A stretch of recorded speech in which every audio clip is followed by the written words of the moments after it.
A fair-haired young man in uniform stood in front of the castle engulfed in flames and admired the fire. A man and a woman, dressed in luxurious court clothes and jewels, shouted at his back that he would not get away with this. He turned to them and spread his arms, saying that it was over and he would never be in their power again. He drew his sword and declared that he would soon control this country and the people in it. He raised his blade to strike and thus plunged himself into darkness. Having killed the man and the woman, he turned and walked away, no longer looking back, and his gaze was directed into the abyss. "Expect more," was written on the screen of the phone held by the woman, upset that the story had ended at the most interesting point. Sometime later, dressed in a business suit, she sat in the office and looked with irritation at the sheet with the received order. She was very angry and loudly protested that she was being transferred to the equipment management department. The boss explained to her that the other day she had brought another employee to tears, and he had even submitted a letter of resignation.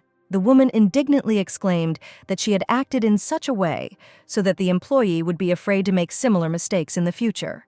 The boss didn't listen to her. He had already decided everything and was now just going to say goodbye. In the department, employees gossiped about what had happened, saying that Mochida had been demoted because she was jealous of the top management and had always been an unpleasant person.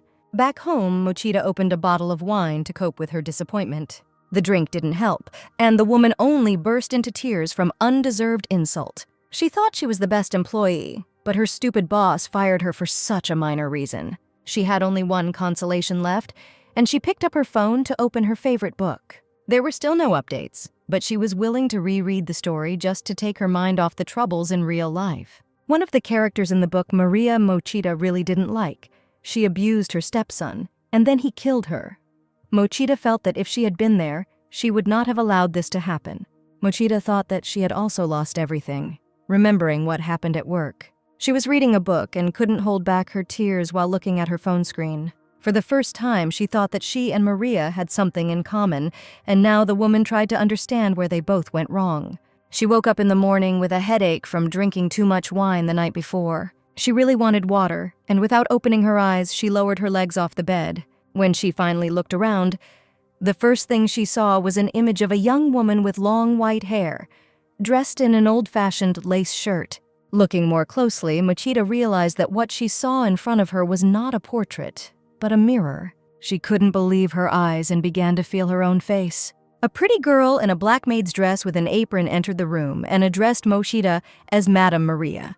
Mochida looked at her hands in excitement, trying to understand what was happening around her. A little boy walked into the room clutching a large stuffed kitten in his arms.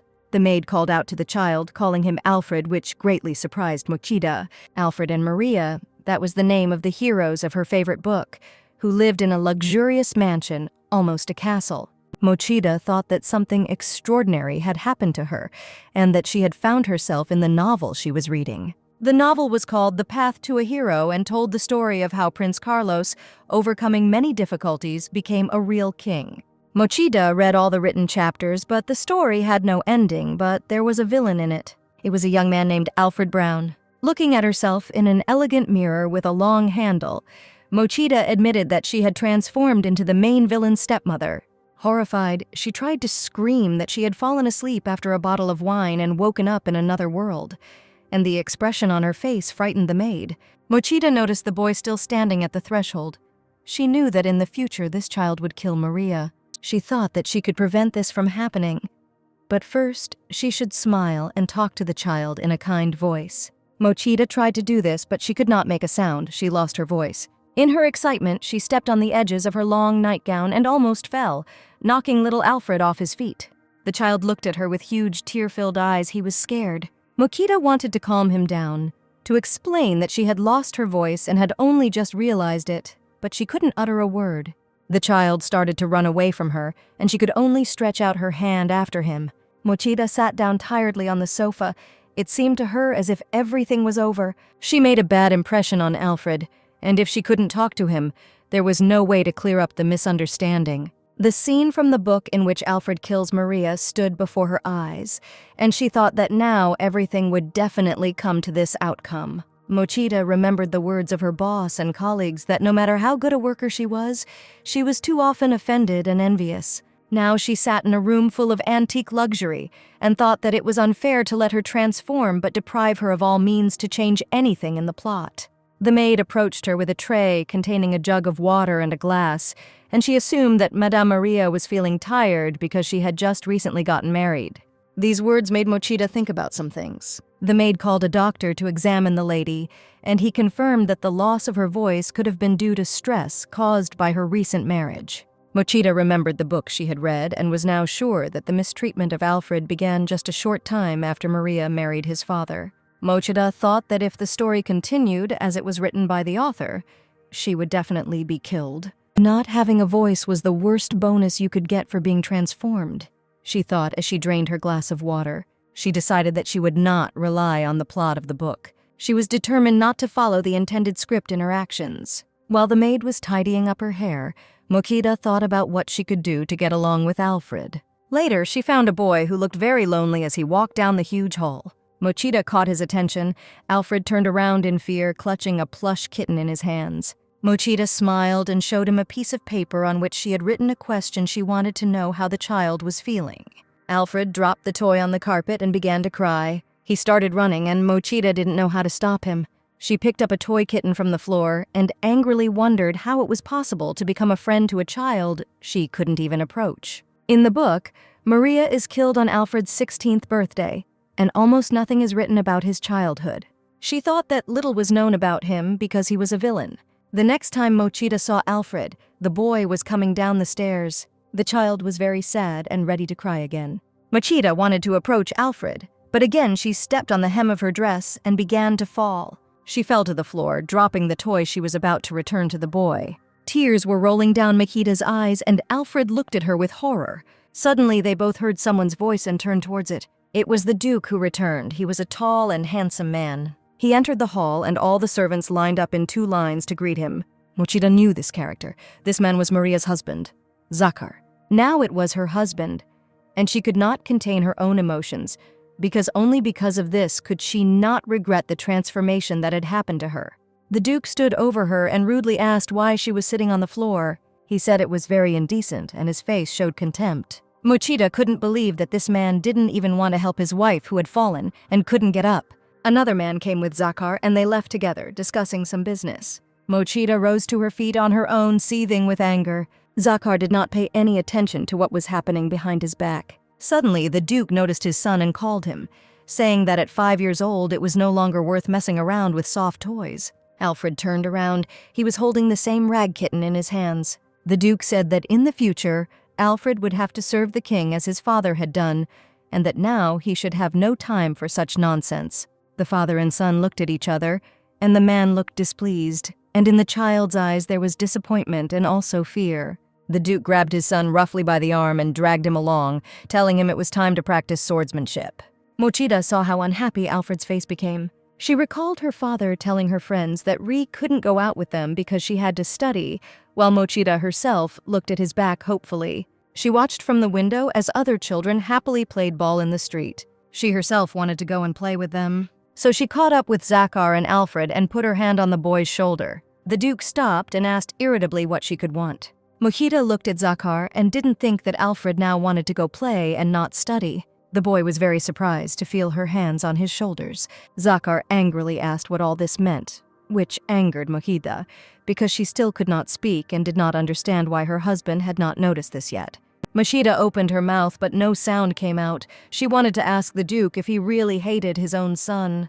Zakar assumed that his wife was simply making fun of him and walked away quickly, still holding his son's hand tightly. Alfred turned and looked at his stepmother. He remembered the time when he was treated kindly. His mother asked him not to tell anyone about his special gift, to hear the hearts of everyone he touched. It was a secret between them and their mother, which they couldn't even reveal to their father. Alfred agreed to keep this secret. His mother gave him this power, but now he didn't need the gift. When Maria placed her hands on Alfred's shoulders, he felt her heart. Alfred was sad because his dad was angry with him. The boy thought that the last time Maria touched him, he felt her in a completely different way. He stood with his father in the richly furnished hall that day. A beautiful woman in an elegant traveling suit and a purple hat looked at him. The boy thought that this woman would become his new mother. The woman said that it was a great honor for her to become the Duke's wife. Alfred's father said it was mutual, but his face remained impassive. The woman took a step and embraced the Duke, declaring that as his future wife, she had many things she wanted to discuss with him. Alfred hid behind his father's back, but the stranger still paid attention to him. She smiled and said that she was very glad that she had such a cute little son. She extended her lace-gloved hand to Alfred and said that she was very pleased to meet him. When her hand touched the boy's cheek, he felt her dark thoughts. She thought that Alfred would cause a lot of trouble. Now the father led Alfred down a long corridor. The boy thought about his stepmother's behavior today, and it seemed strange to him that this was the same woman who saw him only as a problem. Mokita sat in the chair, overcome with sad memories. She grew up in a very strict family where there was a curfew, and her father forbade her from seeing her friends. After Mokita graduated from university, her father began looking for a groom for her. He said that true happiness for a girl is to get married early and have children. When Mochida dared to object to him and declared that she would never marry, he shouted at her, believing that she was obliged to silently obey. Mochida looked at him and at that moment made an important decision. She left home to determine for herself what her happiness would be. She took with her only one suitcase and a small bag and never returned. Now she found herself married to a man who reminded her of her father, and it was the worst thing that could have happened to her. She recalled their short conversation with Zakar, and her husband's attitude irritated her very much. Looking at Alfred, Mokita seemed to see the unhappy girl she once was. She didn't understand why Zakar was teaching fencing to a small 5-year-old child. Zakar told her to stop bothering him. It made him angry. The Duke had told her not to interfere, so Mochida knew she would have to continue to remain silent. To practice fencing, Zakar and Alfred went out to the area in the yard. Mochida also came and watched the training unnoticed, hiding behind a ledge of the wall. She herself didn't really understand what she was doing at all. The Duke showed Alfred how to practice blows with a wooden sword on a special dummy. Mochida had been brought here by curiosity, but now she wanted to know if the boy was okay. Alfred took his stuffed kitten with him to class and looked at it while he did the exercises. Zakar told his son that he was warming up for too long. The Duke sternly shouted that Alfred should start training immediately. Alfred looked absolutely miserable. He stroked his toy kitten and asked it to wait a little.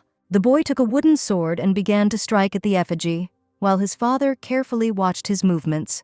Zakar told his son to do it faster. The boy couldn't cope and dropped the sword from his hand, falling to the ground next to him. The Duke frowned and said that they must continue. Alfred took up the sword again, and his father reprimanded him.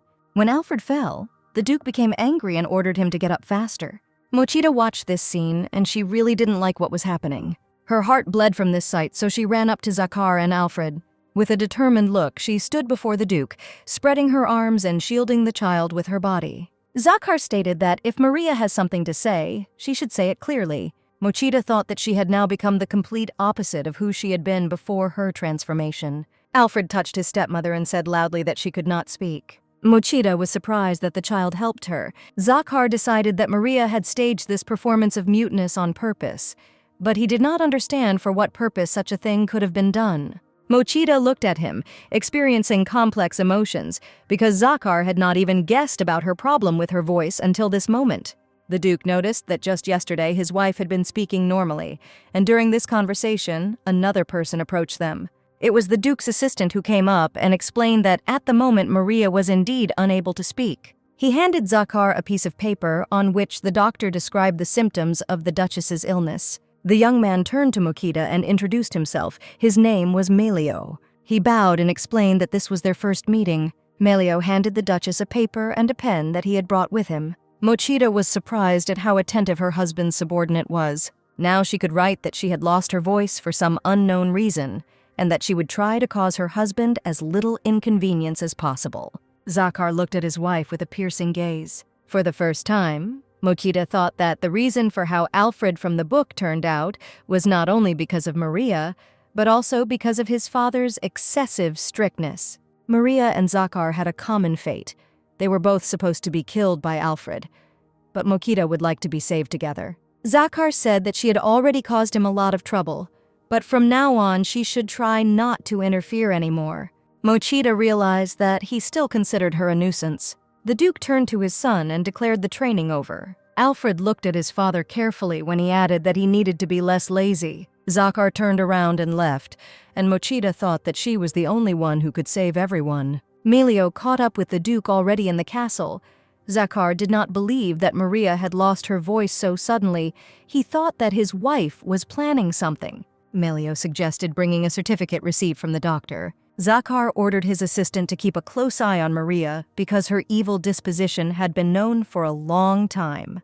Melio said he would do everything. The assistant was worried that even at home the Duke could not fully relax. The marriage with Mary was concluded by order of the king. At this time, Alfred was sitting on the bed in his bedroom and hugging a toy. The maid came in with a tray of food and, smiling, said that the boy had been training hard and probably wanted a snack. The maid saw that Alfred was crying and asked if he was hurt. She became alarmed and wanted to call a doctor immediately. Alfred continued to cry. He wanted to run away from this place. But a moment later, he wanted to stay even more. It would be best to stay and be with his mother. Thinking about this, Alfred hugged the rag kitten. Someone knocked on the door and Alfred invited the visitor in. It was Maria, his stepmother. Alfred was very surprised by her appearance. Maria brought the first aid kit. She was smiling. Alfred jumped out of bed and declared that he was fine. He was not in any pain. His knees still hurt, and the boy couldn't pretend that he didn't feel it. He squatted down, barely holding back his tears. Maria sat down on the floor next to him and said that the abrasions looked painful and needed to be taken care of quickly. When she began to treat Alfred's knees, he was able to read her feelings again, and now looked at his stepmother with wide eyes. Maria warned him that the medicine would sting a little, but it would only take a few seconds. She treated the abrasions with a special solution. Alfred heard her thinking that he was having a hard time too. Maria thought he was being trained too harshly for a 5-year-old. Maria's face looked sympathetic, thinking about Alfred having to try his best through tears. Alfred looked at her and smiled widely. Mochida noticed that the child's expression rarely became happy. Maria finished the bandaging, and Alfred realized that she thought he was a funny child.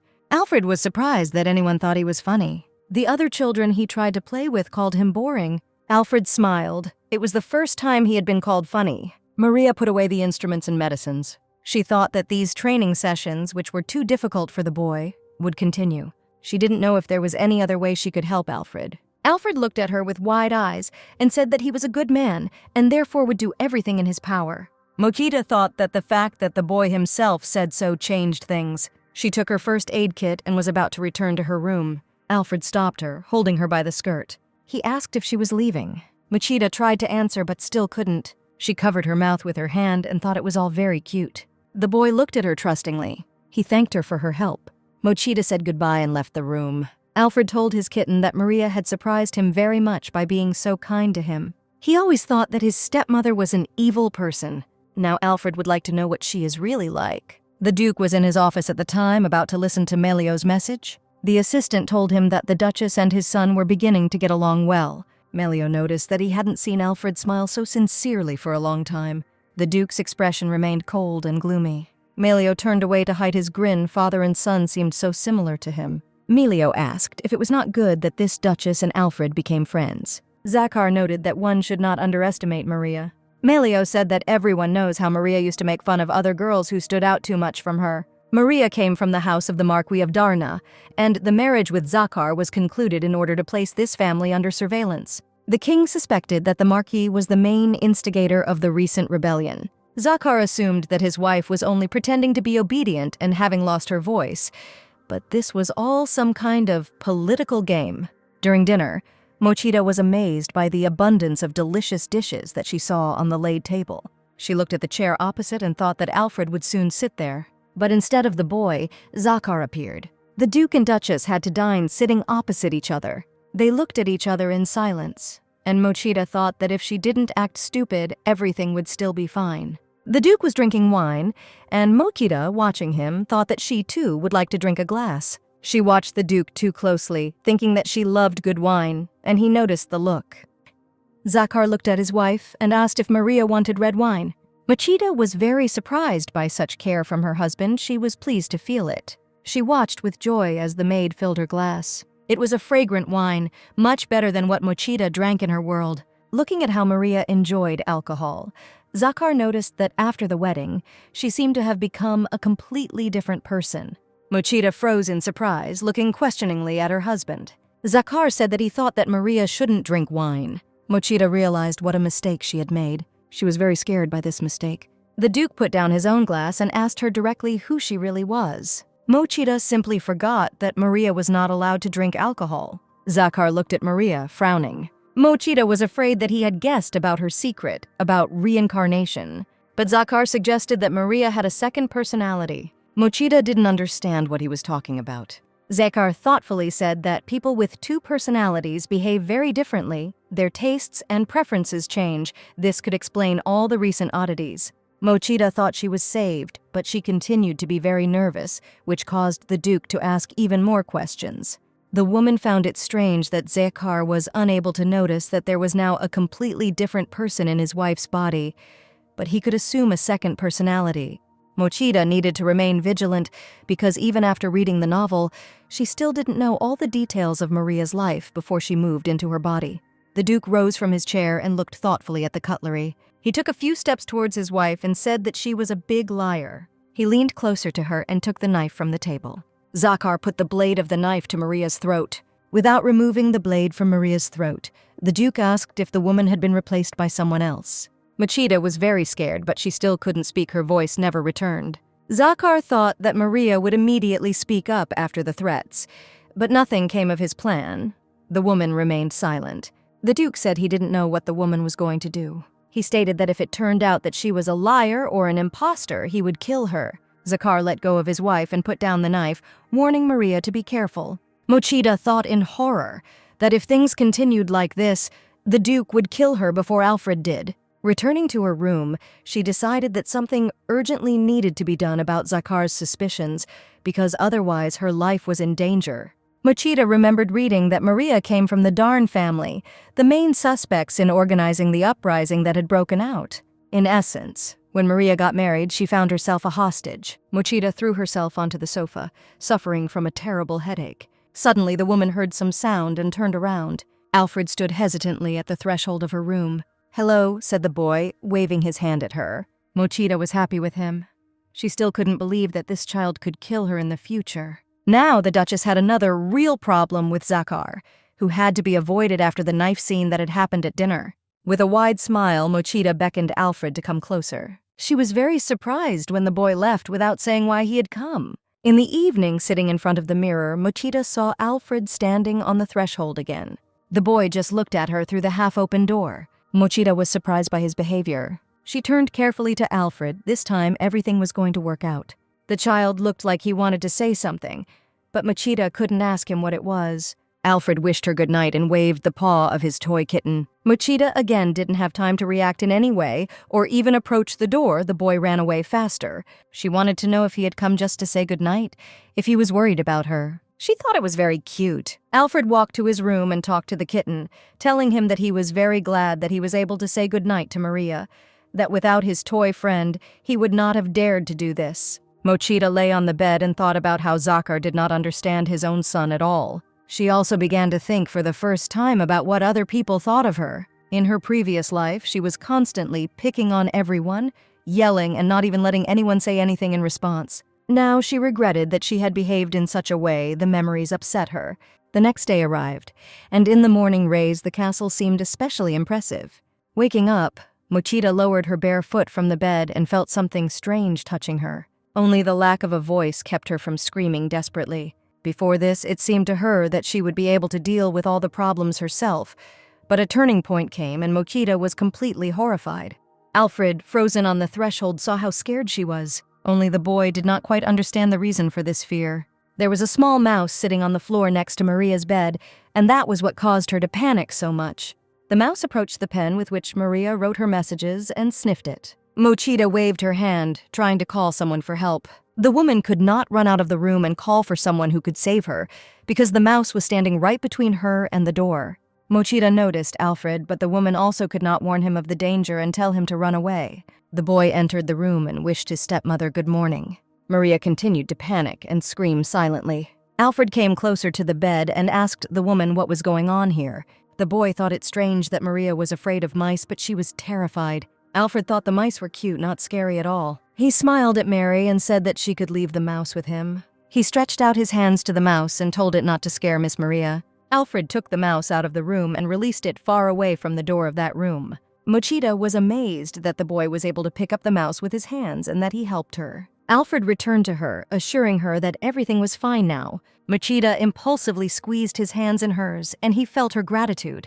She took a piece of paper and wrote thank you on it. Alfred laughed happily in response. Mochida wrote that Alfred could come to her with his problems and suggested that they help each other. Alfred remembered reading in a picture book that friends help each other when they get into trouble. He told Maria about this and asked if this meant that they would now be friends. Mochida thought about his words. She wrote the answer on a piece of paper and thought that their rapprochement was happening too quickly, but it was good that the plot was developing. She was pleased that she was one step closer to preventing disaster. Mochida smiled at the boy and decided that she would be his friend. This delighted Alfred. He exclaimed that he was very happy about this friendship. Then Alfred became serious and said that he needed Maria's help in one matter. Together they went to the alley in front of the castle. Alfred admitted that when he plays tag with other children, he is always caught first. And when the boy caught up with someone, he often fell, so other children looked down on him. Now he wanted to learn to run fast. Alfred thought that Maria had fast feet. She was surprised by this observation. Alfred said that when he was fencing with his father, Maria came running to him very quickly. Mochida agreed with a smile to help her stepson with training for the classes. The woman was dressed in trousers and a blouse. She wrote to Alfred to show him how he could run. Alfred started running, and Mochida immediately saw that he was doing it very slowly. Even if she had walked at a normal pace, she would have been able to overtake him. After a few steps, the boy tripped and fell, to Mochida's horror. The woman ran up to the child and made sure that there were no injuries. Alfred was very upset, and Mochida thought that a lot of training would be needed. Mochida felt herself burning with excitement. There was nowhere to retreat. She decided to do not only running with her stepson, but also other training, and among other things, she took a wooden sword. She wrote out a list of exercises for Alfred, some of which were intended to increase his endurance, others aimed at increasing the strength of his arms. The boy was excited by how many tasks were on the list. He was not sure that he could cope with all of them. Mochida ran along the alley with Alfred. Melio saw them training together. He had to tell the Duke about this. The Duke was surprised by the news his assistant brought. He would like to know what his wife is planning. The Duke decided to go himself and check what was going on. After classes with her stepson, Maria climbed the stairs, and tired Alfred tried with difficulty to keep up with her. The boy stumbled on one of the steps and began to fall down the high and steep stairs. In horror, Mochida tried to catch his hand, but she simply didn't have time to do it and didn't reach Alfred. The boy was caught by male hands at the very bottom of the stairs. Fortunately, he remained unharmed, and now looked back at his father, who had arrived in time.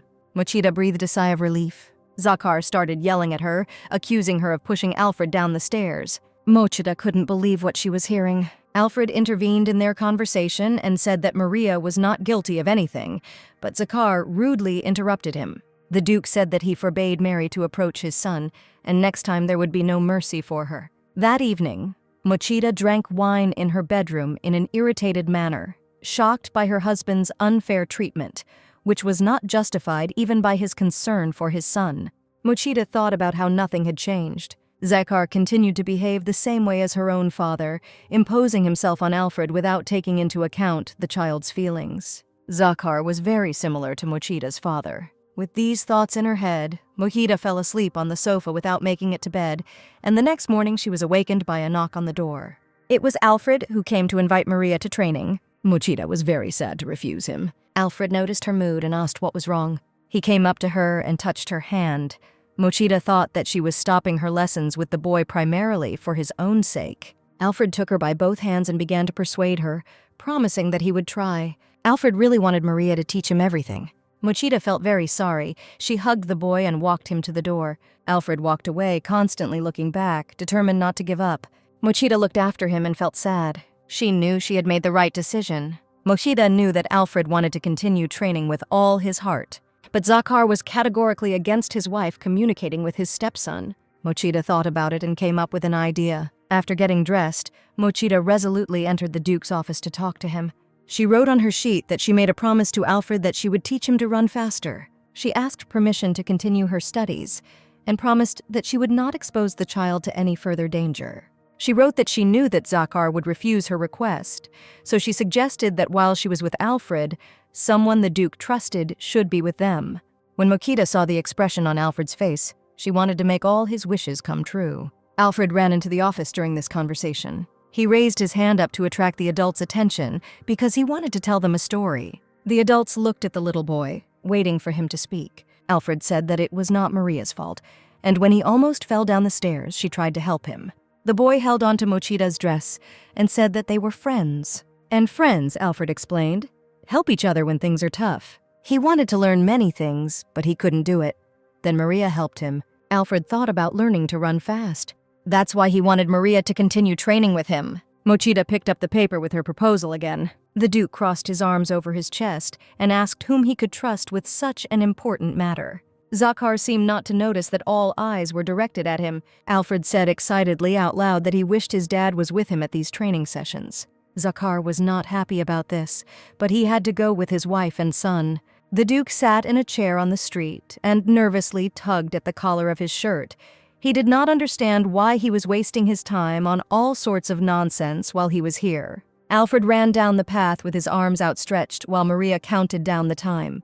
Alfred objected that all this was not nonsense. Maria explained to him that it was essential to first enjoy the feeling of balance. This would serve as a warm-up and would be useful when running fast. Mochida could tell a lot about training, but even if she could talk, Zakhar still wouldn't understand her. The Duke got tired of sitting in the garden and asked Melio to continue watching Maria and Alfred.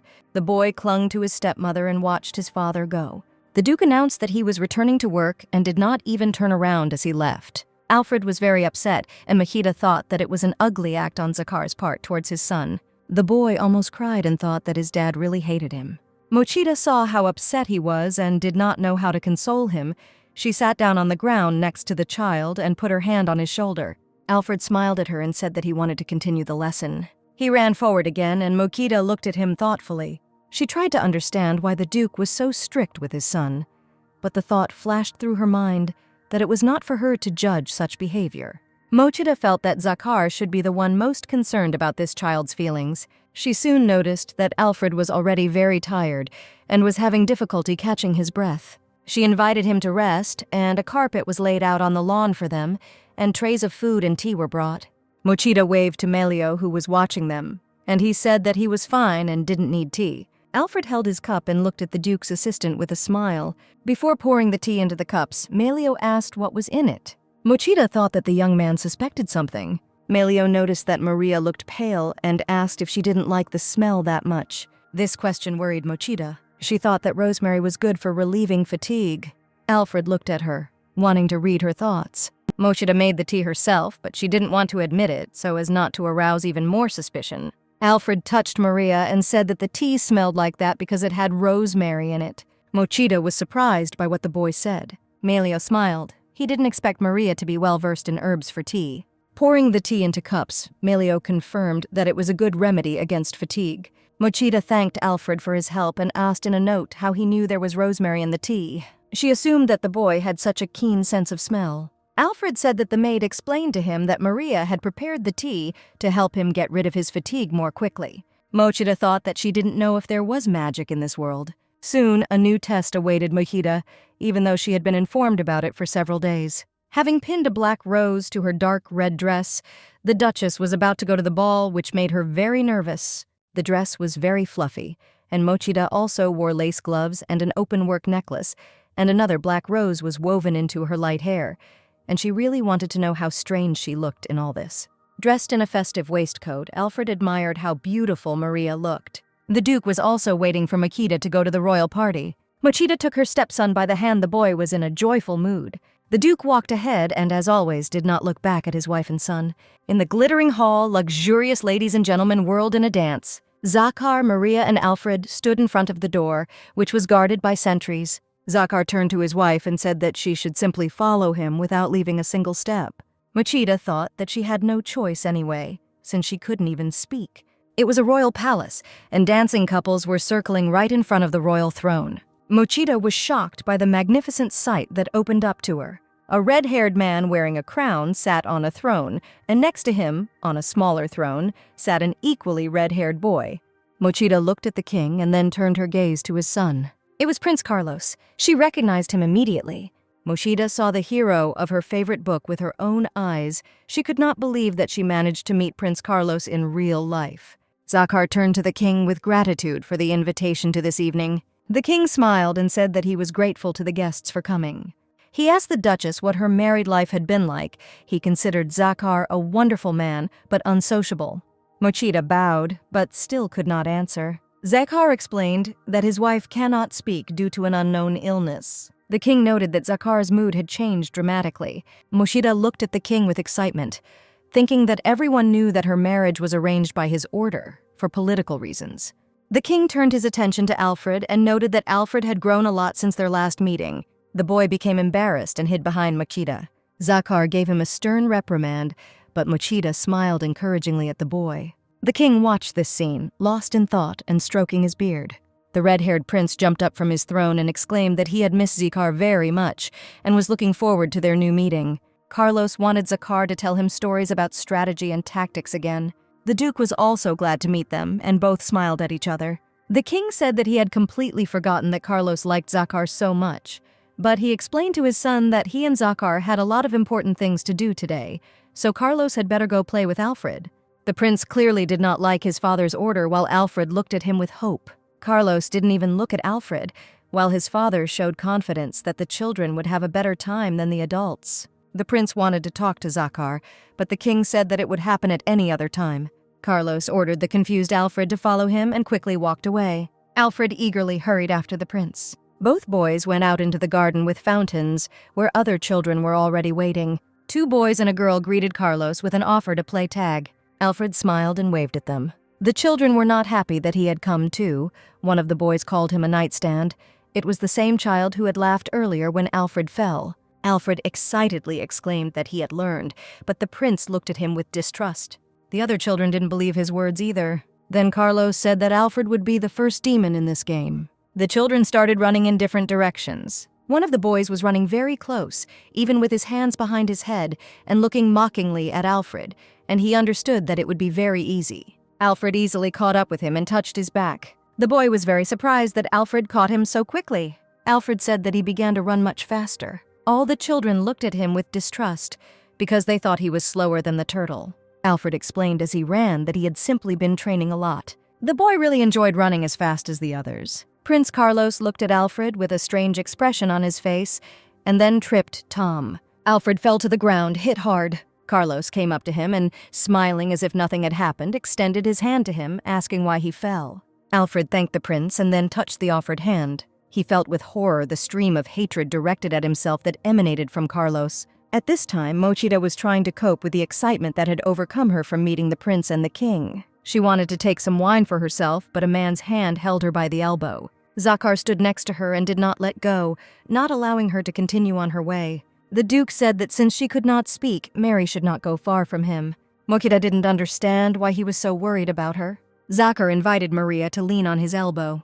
Mochida tried to figure out if this gesture meant that she should walk arm in arm with him. She had time to think that they were married, so it should seem normal, and she liked that thought. She placed her lace-gloved hand on the Duke's elbow. Zakar turned around and said that he also hated doing that. It was unpleasant to hear these words. The Duke and Duchess walked down the hall arm in arm, but did not even look in each other's direction. People around them discussed them as newlyweds who had a political marriage, calling Maria the villain of the Darn family. Mochida glared at the gossips, but they didn't care that she could hear their conversations. A group of ladies suddenly called out to Maria. They were young, cheerful, and well-dressed girls who were happy to see their friend, but she didn't remember a single face. They laughed and said that Maria and Zakar looked very beautiful together. Zakar didn't like that they said that, and Mochida was worried that she didn't know the names of her friends. One of the girls said that there was no one more beautiful than Maria and Zakar at this evening. Maria felt surrounded by girlish conversations, laughter, and delight. Zakar said that he had things to do and quickly left, leaving his wife alone, despite the fact that he had repeatedly told her not to leave him. Maria's friends loudly admired the jewelry she was wearing. They said they were jealous and wanted to wear something like that, and they had smiles on their faces. Mochida felt as if they were begging her for gifts. She even imagined Maria, with the same smile, throwing precious stones into willingly offered hands. But she had no intention of giving them gems despite their shining looks. Then she finally decided to give the gift to one of her friends. A small candy in a yellow wrapper fell into the girl's black-gloved hands. Mochida hurried away from Maria's friends, not knowing what else to expect from them. She wandered alone through the glittering, huge ballroom. Zakar noticed that Maria had significantly changed even her manner of behavior with her friends. The orchestra began to play music for a new dance. The king joyfully encouraged the guests to enjoy the evening to the fullest. The ladies and gentlemen whirled in a graceful waltz. The king asked Zakar why he didn't dance with his wife. Zakar did not refuse the king's order. He accepted it with a bow. The duke found Maria alone and with a glass of wine in her hand. He extended his hand to her, inviting her to dance. Zakar explained that this was an order from His Majesty, which could not be violated. They started dancing and Mochida became nervous. Zakar said that he had heard gossip more than once about how wonderfully Maria dances, but he himself had not noticed it at all. Mochida remembered that in her past life, she took ballroom dancing lessons after work. A flame of anger blazed in her eyes. She showed the first dance move she had ever learned, which puzzled her partner. The king watched her with growing curiosity. Zakar told Maria not to make any movements without his permission. He said that the lady should simply repeat after the gentleman, but Mochida was not going to listen to him. She continued to dance in a way that was completely different from what was accepted in this world. Mochida leaned back so that Zakar had to catch her, and her shoes and even ankles showed from under the lace of her skirt. Everyone looked at her. Zakar noted that such an intense dance did not suit either the music or his and Maria's image. Offended that the duke did not appreciate her skills, Mochida stepped on his foot with her high-heeled shoe. Stepping away from Zakar, she curtsied and asked for forgiveness. After this, Mochida left the ballroom and went out into the garden. At first, Mochida felt how much colder it became, and then she heard a noise. The guards were helping Prince Carlos up from the ground, and opposite him stood another child. It turned out to be Alfred. He was scared and almost crying. Mochida was afraid for the boy. When Carlos helped Alfred up, he offered him his hand. Even though the prince was smiling, Alfred felt hatred. Carlos hated him in particular, which made Alfred very upset. The prince thought that Alfred was not at all like Zakar. Someone like him could not be the duke's own son. Carlos believed that Alfred got all his shortcomings from his late mother. The prince's thoughts made Alfred pull his hand out of his palm and push him away. Alfred's push knocked Prince Carlos off his feet. The prince became angry and shouted at him. Carlos loudly asked why Alfred pushed him, since he himself extended his hand to help him up. Alfred cried and thought about the thoughts he had caught when he touched the prince's palm. The guards ran up to the children and helped Carlos get to his feet, while the other children watched what was happening with excitement. Maria ran out of her hiding place and headed towards her stepson. She looked only at him and saw his tears. She would like to ask him what happened and who offended him. When he saw his stepmother, Alfred began to cry even harder. The boy rushed towards Maria and she hugged him. Carlos said that they were playing. Alfred fell, and when the prince tried to help him up, he pushed him away. The second boy readily confirmed that this was exactly how it happened. Alfred felt Mary wondering if the prince's words could be true. The boy broke free from his stepmother's embrace and ran away. He ran without looking back, crying bitterly, covering his face with his hand. He stopped only at the fountain and looked for a long time at his sad reflection in the water. The boy sat on the edge of the fountain, sadly lost in thought. He could not understand what he was really feeling. It started to rain, and a hand in a lace glove opened an umbrella over Alfred. Maria sat down next to them on the edge of the fountain, holding an umbrella over both of them. Maria thought that he hadn't explained anything to anyone for some very important reason. Alfred looked at her and listened to her thoughts. Maria thought that he had the right not to tell anyone anything. Maria sat next to him, hugging his shoulders, and thought that she would always be on his side. Alfred did not look in his stepmother's direction, but he admitted that he had indeed pushed Carlos away, not because he wanted to do so. Maria wrote on a piece of paper asking why Alfred did this. The boy looked very unhappy and said he was really sorry. Maria pulled her stepson towards her and hugged him. They returned to the palace, and Alfred bowed and apologized to the prince. Alfred declared that he would grow up to be a worthy man, just like his father. He also wanted to be outstanding like his mother, and he wanted the prince to understand that. Carlos chuckled and replied that this was encouraging. Alfred asked the prince not to be angry with him anymore, which caused a strange reaction from him. The duke approached them and angrily called out to his son. He asked Alfred what he had done. Alfred was frightened and Mochida was very worried. Zakar continued to yell at his son, asking about the unpleasant incident that had occurred. Alfred blushed and trembled in front of his father. Mochida stepped forward decisively and covered her stepson with her body. Zakar took her by the elbow and pushed her away, telling her to leave because he didn't have time to deal with her either. The Duke asked why Alfred had pushed His Highness Carlos. Alfred continued to shake with fear in front of his father, not even looking him in the eyes, and did not answer. Zakar bowed to Carlos and asked him to forgive him for his son's rudeness, promising to scold Alfred severely. The prince looked away and replied that he was not angry at all, because he believed that Alfred did not do it on purpose. The Duke thanked Carlos for his understanding and said goodbye. When they returned home, Zakar pushed Alfred into the punishment room. The Duke said that Alfred was not good enough to be a member of the Brown family, so he would stay here to think. The boy was very upset and asked his father for forgiveness. Zakar closed the door and left without looking back. Maria and Melio were waiting for the Duke in the hall. Maria was very angry and looked straight at her husband. Zakar explained that this was a necessary educational process and demanded that she not interfere. Mochida thought that Alfred would not have done this without a reason, and if his father had known his son better, the boy would not now be sitting alone in a cold dungeon. Alfred was cold and felt very unhappy. He thought that his father really hated him. Suddenly, he noticed that someone approached the barred window in the locked door. It was Maria, and Alfred asked her in surprise what she was doing here. Maria held out a bun for the boy through the bars. Alfred brought a chair and placed it next to the door so that he could reach the window. He climbed onto the chair and happily took the treat. He felt very hungry. While taking the bun, Alfred touched Maria's hand and sensed that Maria was thinking of staying with him for the whole evening so that he wouldn't be lonely. Alfred said that she shouldn't do that and asked Maria to go to bed. Mochida didn't understand how her stepson had just read her thoughts. Alfred was afraid that he had let it slip and pressed his hands to his mouth, dropping the bun. The stepmother and stepson froze in front of the door that separated them, and the woman thought that Alfred somehow knew how to find out what she was thinking and feeling. The boy stood on a chair and looked at Mochida with hope and fear.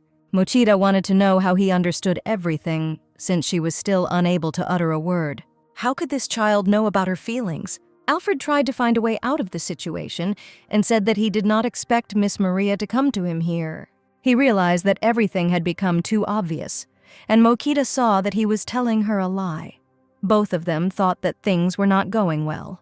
Alfred thought with embarrassment that it was impossible for a mere man to know the thoughts of others. Mochida thought that now many situations could become more understandable for her. When Alfred suddenly realized that there was rosemary in the tea, he was sitting next to Maria, his hand on her knee. He simply read his stepmother's mind. Mochida thought it was very unusual for a child to have such power. She wrote her question on a piece of paper, but Alfred replied that it was not true. Mochida then asked if this unnamed reason was connected with that incident with Prince Carlos. Mochida noticed that, by refusing to answer, Alfred was becoming more and more suspicious. She wrote another note and passed it to the boy through the bars. "We are friends," Alfred read. The boy thought for a moment and asked Maria not to tell anyone what she had understood about him. Maria stuck her hand through the bars and extended her little finger to Alfred.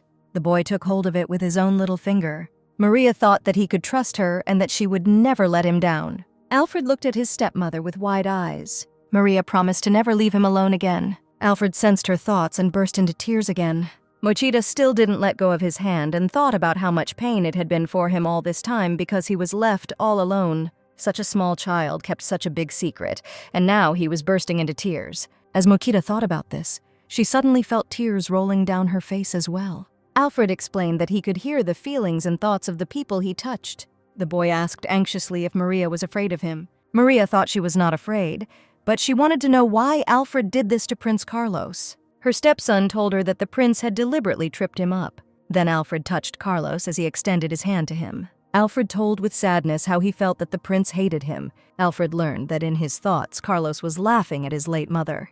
Mochida heard the boy explain to her that he had suddenly become so angry. He could not say anything to the prince then, but now he cried bitterly. The image of his mother stood before his eyes, and Carlos slandered her. Alfred pushed the prince because of these thoughts. He held Maria's little finger and explained that he should become an outstanding person. He must never allow anyone to insult the memory of his late mother again. Mochida said with a slight smile that she would support Alfred in everything.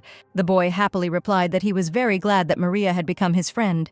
Mochida admired her stepson. She suggested that they continue to try together. The stepmother and stepson were still holding hands through the bars and smiling at each other. They did not hear the steps of the man who was walking towards them. The man saw Maria well because he had a flashlight. The woman noticed the approaching light and turned around in alarm. Maria's husband stood in front of her and wanted to know what she was doing there at night. Her face reflected complex emotions. Zakar told her that she looked terrible. Mochida thought that her husband had absolutely no idea how to handle girls. Zakar asked what Maria had planned this time. Mochida wondered what to answer. Alfred shouted from behind the door that Maria had come to him because she was very worried about him. Zakar looked at his wife sternly and with distrust. Mochida wanted to be with Alfred without her husband noticing, but it turned out to be more difficult than she expected. Mochida suddenly had the idea that Zakar knew nothing about his son's abilities. Alfred got her attention and asked her not to tell his father about everything that happened here. Mochida looked into the boy's eyes and thought that in order for his father to release him from prison, it would be better to sincerely repent than to lie just as sincerely. Zakar angrily asked where Maria was sneaking off to. Alfred burst into tears and began to ask his father for forgiveness, assuring him that he sincerely regretted what he had done. Zakar said that everything was clear to him. He took out the key and opened the lock. The Duke opened the door and entered the room where he had previously locked his son. Zakar sternly told his son never to be rude to members of the royal family, and that next time an apology alone would not be enough to avoid punishment. Alfred agreed with a miserable look. Mochida was very angry with the Duke and again tried to shield Alfred with herself. She and her husband met eyes, and tension sparked between them like lightning. Zakar didn't even try to find out why Alfred did this, but he asked Maria what she was unhappy about. Mochida took up her pen furiously and wrote her reply because she could not remain silent about such things. She wrote that Carlos had tripped Alfredo so that he fell, and then angrily showed the message to her husband. Mochida was surprised to hear that whether Carlos was guilty or not, it made no difference because they served the royal family and were forbidden from retaliating. Alfred stood with his head down guiltily, holding on to his stepmother's dress. Mochida thought that parents should worry about their own children first and foremost.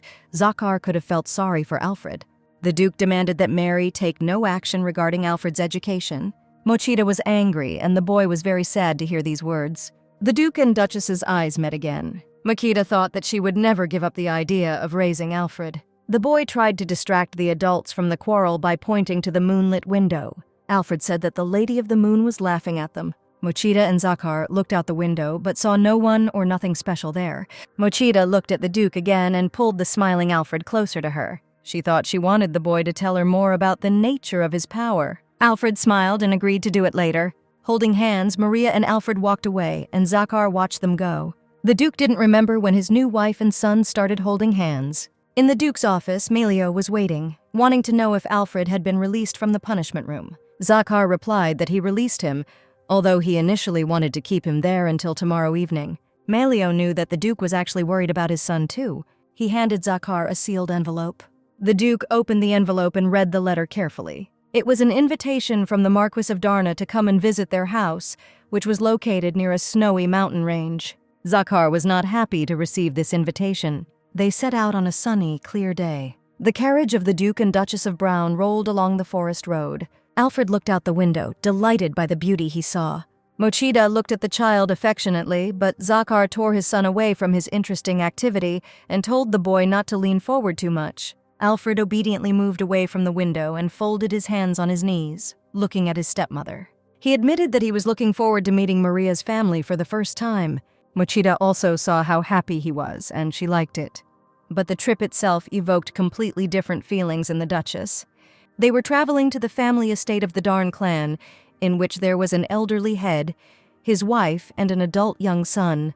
Mochida knew that this house had a terrible reputation. She also guessed that there was some kind of connection between the Darn family and Zakar. Soon Zakar, Mochida, and Alfred stood in front of the Darn family mansion, which was much smaller than their ducal castle. When they were invited inside, the Duke strode resolutely down the dark hall, with Maria and her son a step behind.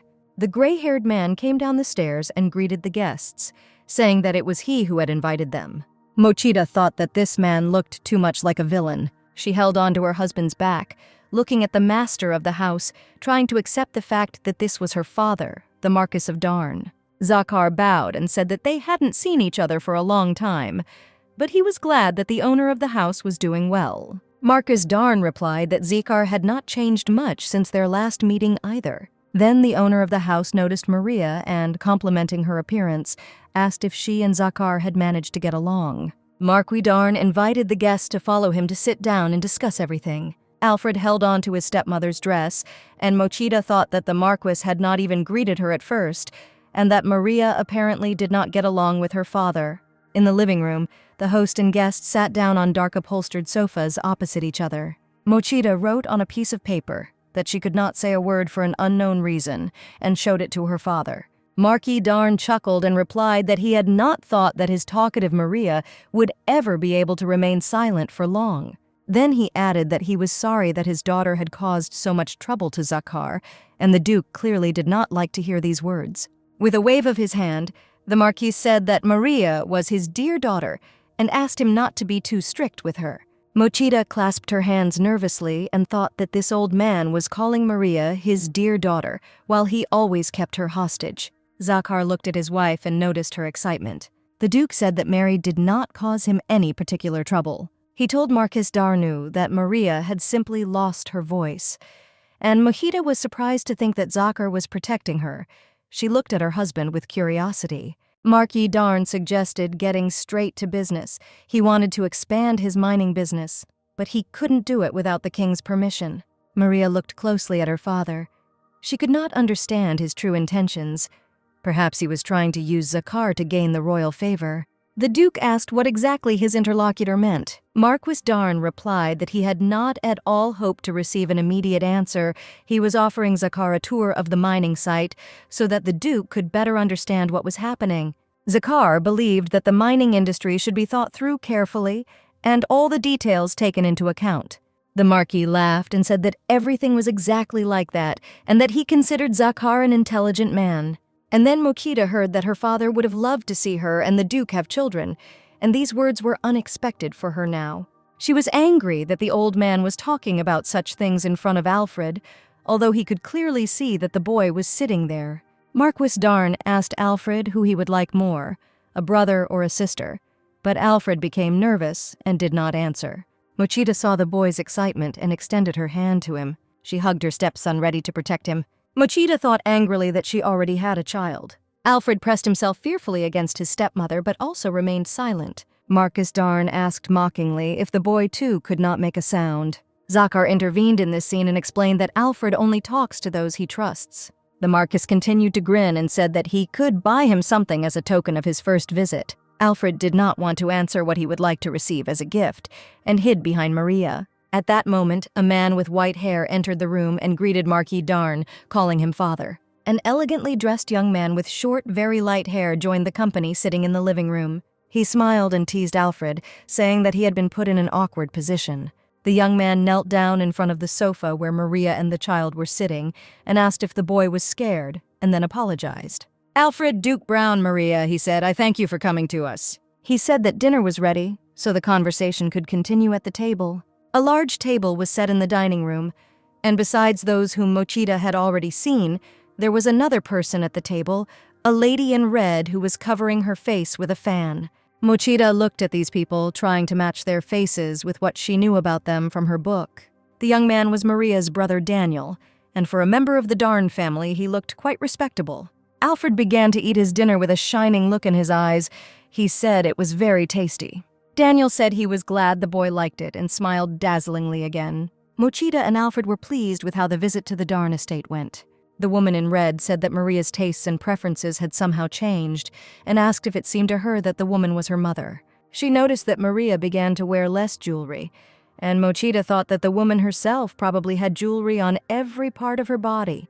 The mother said that now everything became clear to her. Her internal energy had changed, her preferences in clothing had changed, and her voice had disappeared. Mochida thought that this woman was just a fool. Mr. Darn suggested returning to the interrupted conversation and asked Zakar if he would like to see the mine tomorrow. Mochida thought that the mines of another world were an interesting place. She would like to visit there. In her previous life, she worked in a non-ferrous metals factory. Mochida put her hand on Alfred's shoulder and thought that she was going to go to the mine tomorrow with Zakar. She wanted to know if the boy would be scared if she left him at home alone. Alfred thought that if Maria was there too, then he had another idea. Makita affectionately patted her stepson on the cheek. The boy asked his father to take him with him when they went to see the mines. Zakar replied that this offer was unexpected, but not every aristocrat gets to visit the mine, so it would be useful for Alfred. He asked if the boy really wanted to go with him, and Alfred confirmed with a smile. The boy turned to Maria and said, "Let's all three go." Daniel laughed and said that it was a bad idea. Maria was not interested in mining at all. She always said that she didn't want to get her dresses dirty. Machida wrote on a piece of paper that she would also go and showed it to everyone. All members of the Darn family were incredibly surprised to see this. Daniel noticed that his sister had changed too noticeably, and then offered to accompany the guests on this walk. The next morning, the crew was driving along a mountain road towards the mines. Machida and Alfred gazed out the window in amazement at the view. The mountain peaks rose into the clear sky. This was the Baal's silver mine, the largest financial vein in the whole country. At the foot of the mountains, small houses with chimneys are lined up in neat rows, a miner's village. The village was already bustling with life. Workers were busy with their daily activities. Daniel, Zakar, Maria, and Alfred walked through the village, looking at everything around. Mochida picked up a pebble from the ground that made her think. She couldn't tell by eye, but she suspected it was tin. Mochida knew that there were many cases where tin was mined from silver mines, so there was a possibility that if tin was mined from these mines, then the national interest in this enterprise should also increase. Mochida turned thoughtfully to the men who were not paying attention to her and thought that even if she could speak and shared all the information with her husband, it was unlikely that he would listen to her. She showed the find to Alfred and said that it was a valuable stone, and she wanted the Duke to understand this too. The boy took the stone in his hands and ran up to his father, asking him to look at how beautiful the stone was. Zakar and Daniel turned to the boy. The Duke looked at the find carefully and said that it was definitely a valuable mineral rarely encountered. Daniel agreed with him. But it wasn't silver, so Daniel suggested just throwing it away, and he did drop the stone on the side of the road, with Alfred and Mochida watching sadly. The men went to talk to the workers, and Mochida sadly tried to figure out what to do now. She picked up the stone and wrapped it in a handkerchief, deciding to keep it for herself since no one needed it. At that moment, Alfred noticed the entrance to the cave. The boy said that there was something shiny there and ran in that direction faster than Mochida could call out to him. A mine worker shouted after him that he couldn't enter the cave. It was dangerous. Zakar also tried to forbid his son from going down into the cave. Mochida started running after the boy through the stone tunnel. Alfred ran very fast, so it was impossible to catch up with him. Suddenly, the ground under my feet began to shake so much that it became difficult to keep my balance. Mochida thought with fear that it might be an earthquake. When darkness fell, Mochida thought that they had fallen into some kind of trap. She did not understand what they should do in such a place. She really did not want to die. She came to in her husband's arms. Zakar held her on his lap and called her by name. Mochida couldn't believe this was happening. Zakar looked at her, and the woman tried to understand if everything was okay. She realized with surprise that the Duke had helped her. Then she remembered Alfred, who was running into the cave ahead of her. She looked at the Duke in fear, waiting for him to tell her where her son was. Zakar held a lit lantern in his hand and peered into the darkness, trying to understand how they had missed the boy. The sleeve of the Duke's shirt was covered in blood. Mochida noticed with concern that the Duke had suffered while saving her. Zakar noticed her look and said that he was fine, and that Maria should worry about Alfred. The Duke began to call the boy and ask where he was now. Mochida folded her hands in prayer and asked that everything would be okay with the child. Alfred responded from behind the wall of stones and said that he could hear his parents. Zakar screamed, asking if the boy was okay, if he was hurt. Alfred replied that he was slightly bruised but not badly hurt. The Duke said he was glad the boy was still at least conscious. Zakar asked his son to be patient a little and assured him that they would help him soon. The Duke placed the lantern on a rock and said that if they climbed up these rubbles, they could get to the other side. Zakar told Maria to wait below and began to feel the stones to find the most convenient way to climb up. Mochida resolutely tore the sleeve of her own shirt. She bandaged Zakar's wound with this scrap.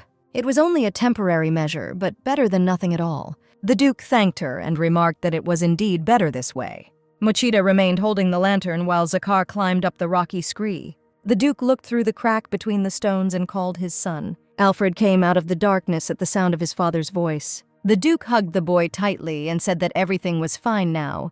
Alfred put his arms around his father's neck. Zakar said that they would leave and told his son to get out first. The Duke lifted Alfred higher, and the boy climbed over the rocks. Having reached the opening, he looked out of it as if through a window and saw Maria with a lantern. Mochida pressed her hand to her chest, feeling a huge sense of relief that her stepson was completely fine. Suddenly, the woman felt repeated tremors from the earth. It was very bad. Alfred could not make up his mind and start going down. Mochida screamed in horror, not taking her eyes off the boy. She told Alfred to jump faster and held out her hands to catch him. The boy jumped straight into Maria's arms. Mochida hugged the child tightly. She asked the boy if he was hurt, if everything was okay. Alfred assured his stepmother that everything was fine, but she had to stop screaming so loudly, otherwise he would go deaf. Mochida realized that her voice had indeed returned, but she was so scared that she didn't notice it right away. Zakar also went down to the family and asked Maria if her voice had returned. Mochida looked down in embarrassment and confirmed.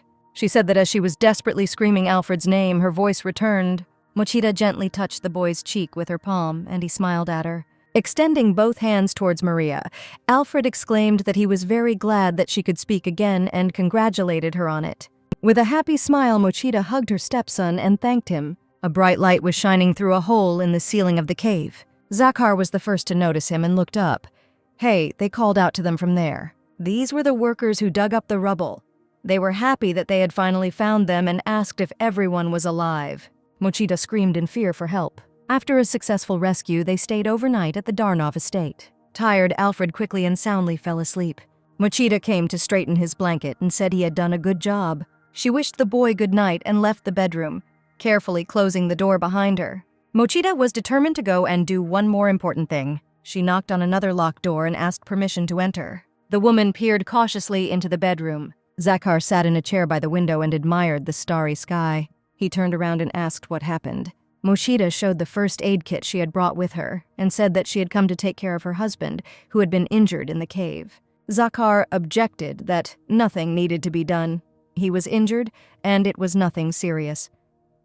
Mochida asked again if he really thought so, but the Duke replied that nothing serious would happen if he treated the wounds the next day upon his return. Mochida became angry and demanded that the Duke come to her, stating that the wounds left behind could cause complications. Zakar was very surprised by her decisive tone. He came and sat down next to Maria, but did not look at her, saying that everything was fine. Mochida remembered how she treated the wounds on Alfred's knees, and the boy cried and was afraid to do it.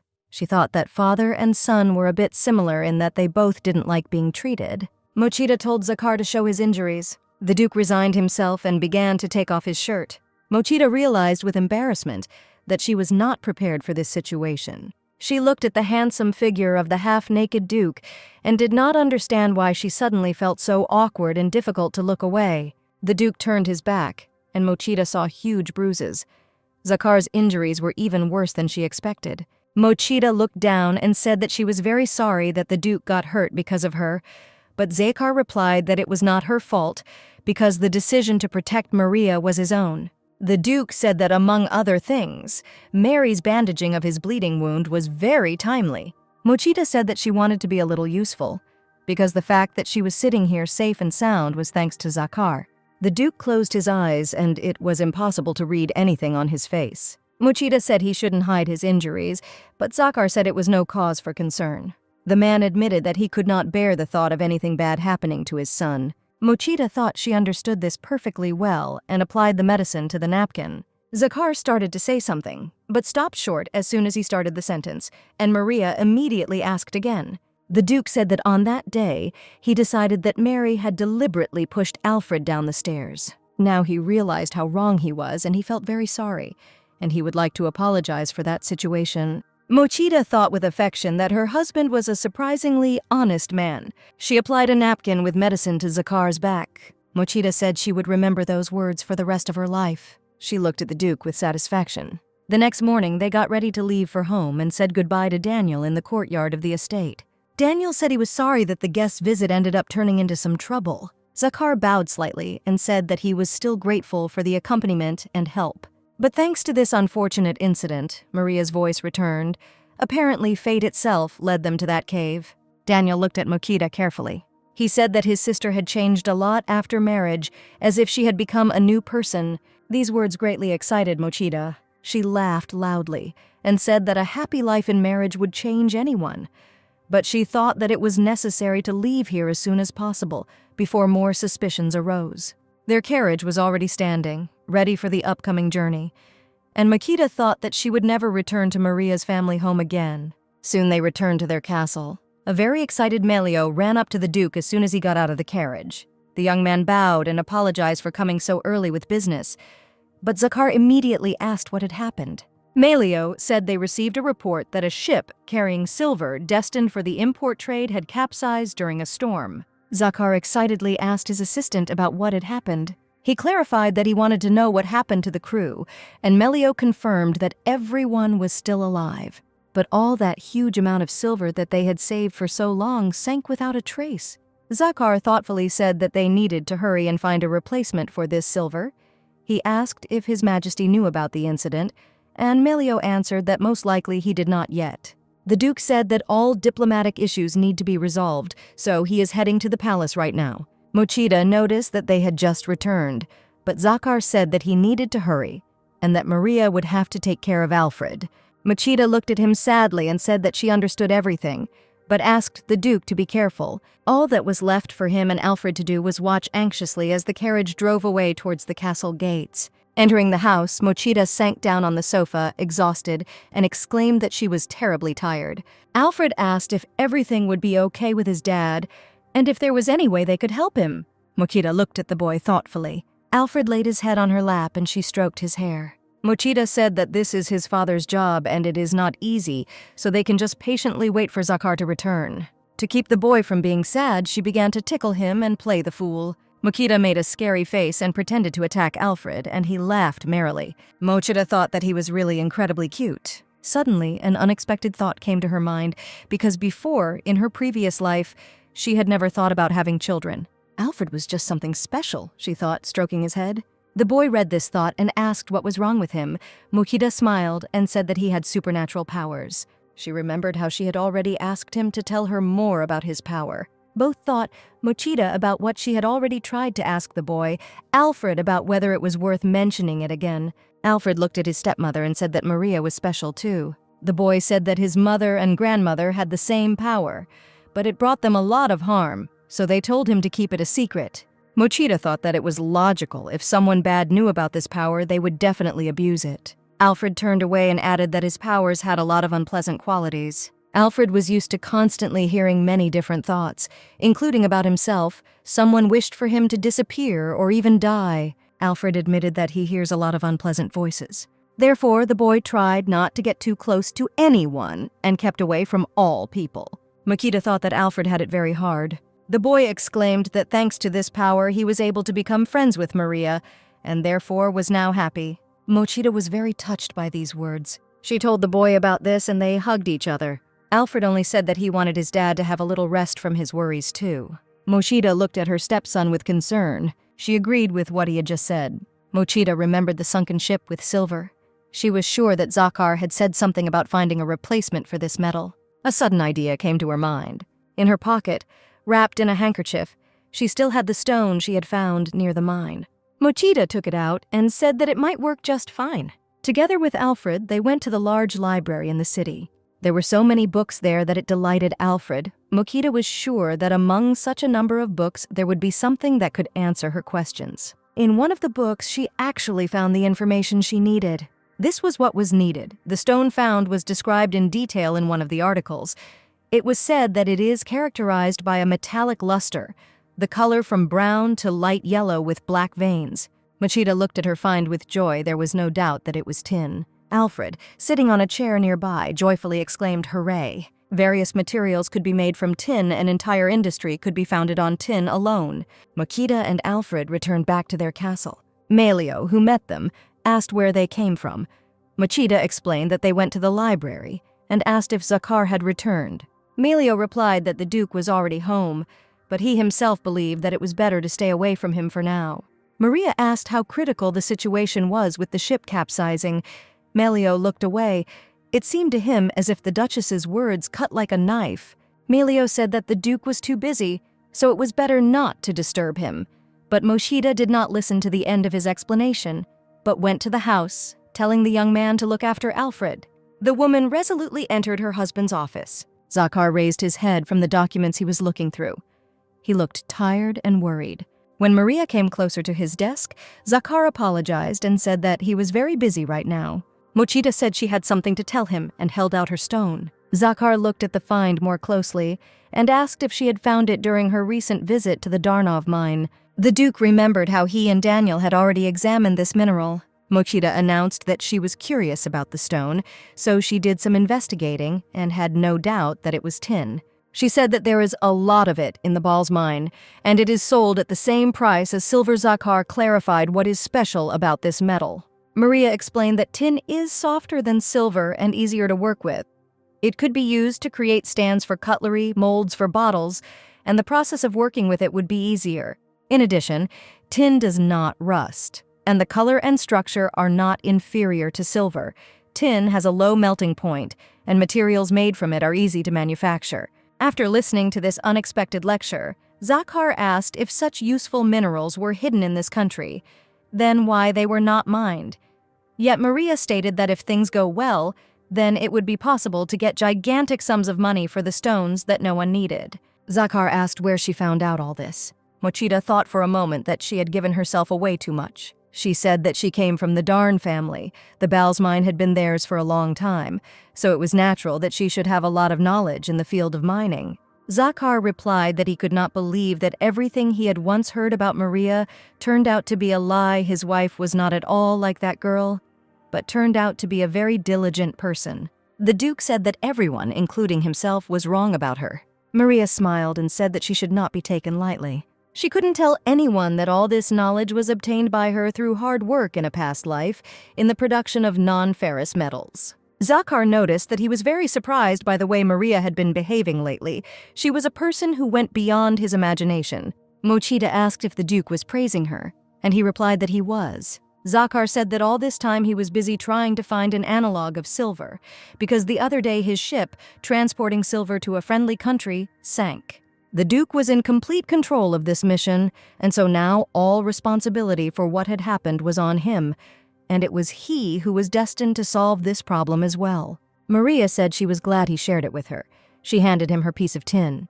It was sure to help him. Mochida was going to send a letter to her brother immediately, because now they had a project for a new business that would need to be built from scratch, and all that was left was to hope that Daniel would respond quickly. Zakar said that he would be grateful if Maria did this. Mochida said that if Zakar had any problems again in the future, he could share them with her, and they would solve them together, just like he had saved her in the cave.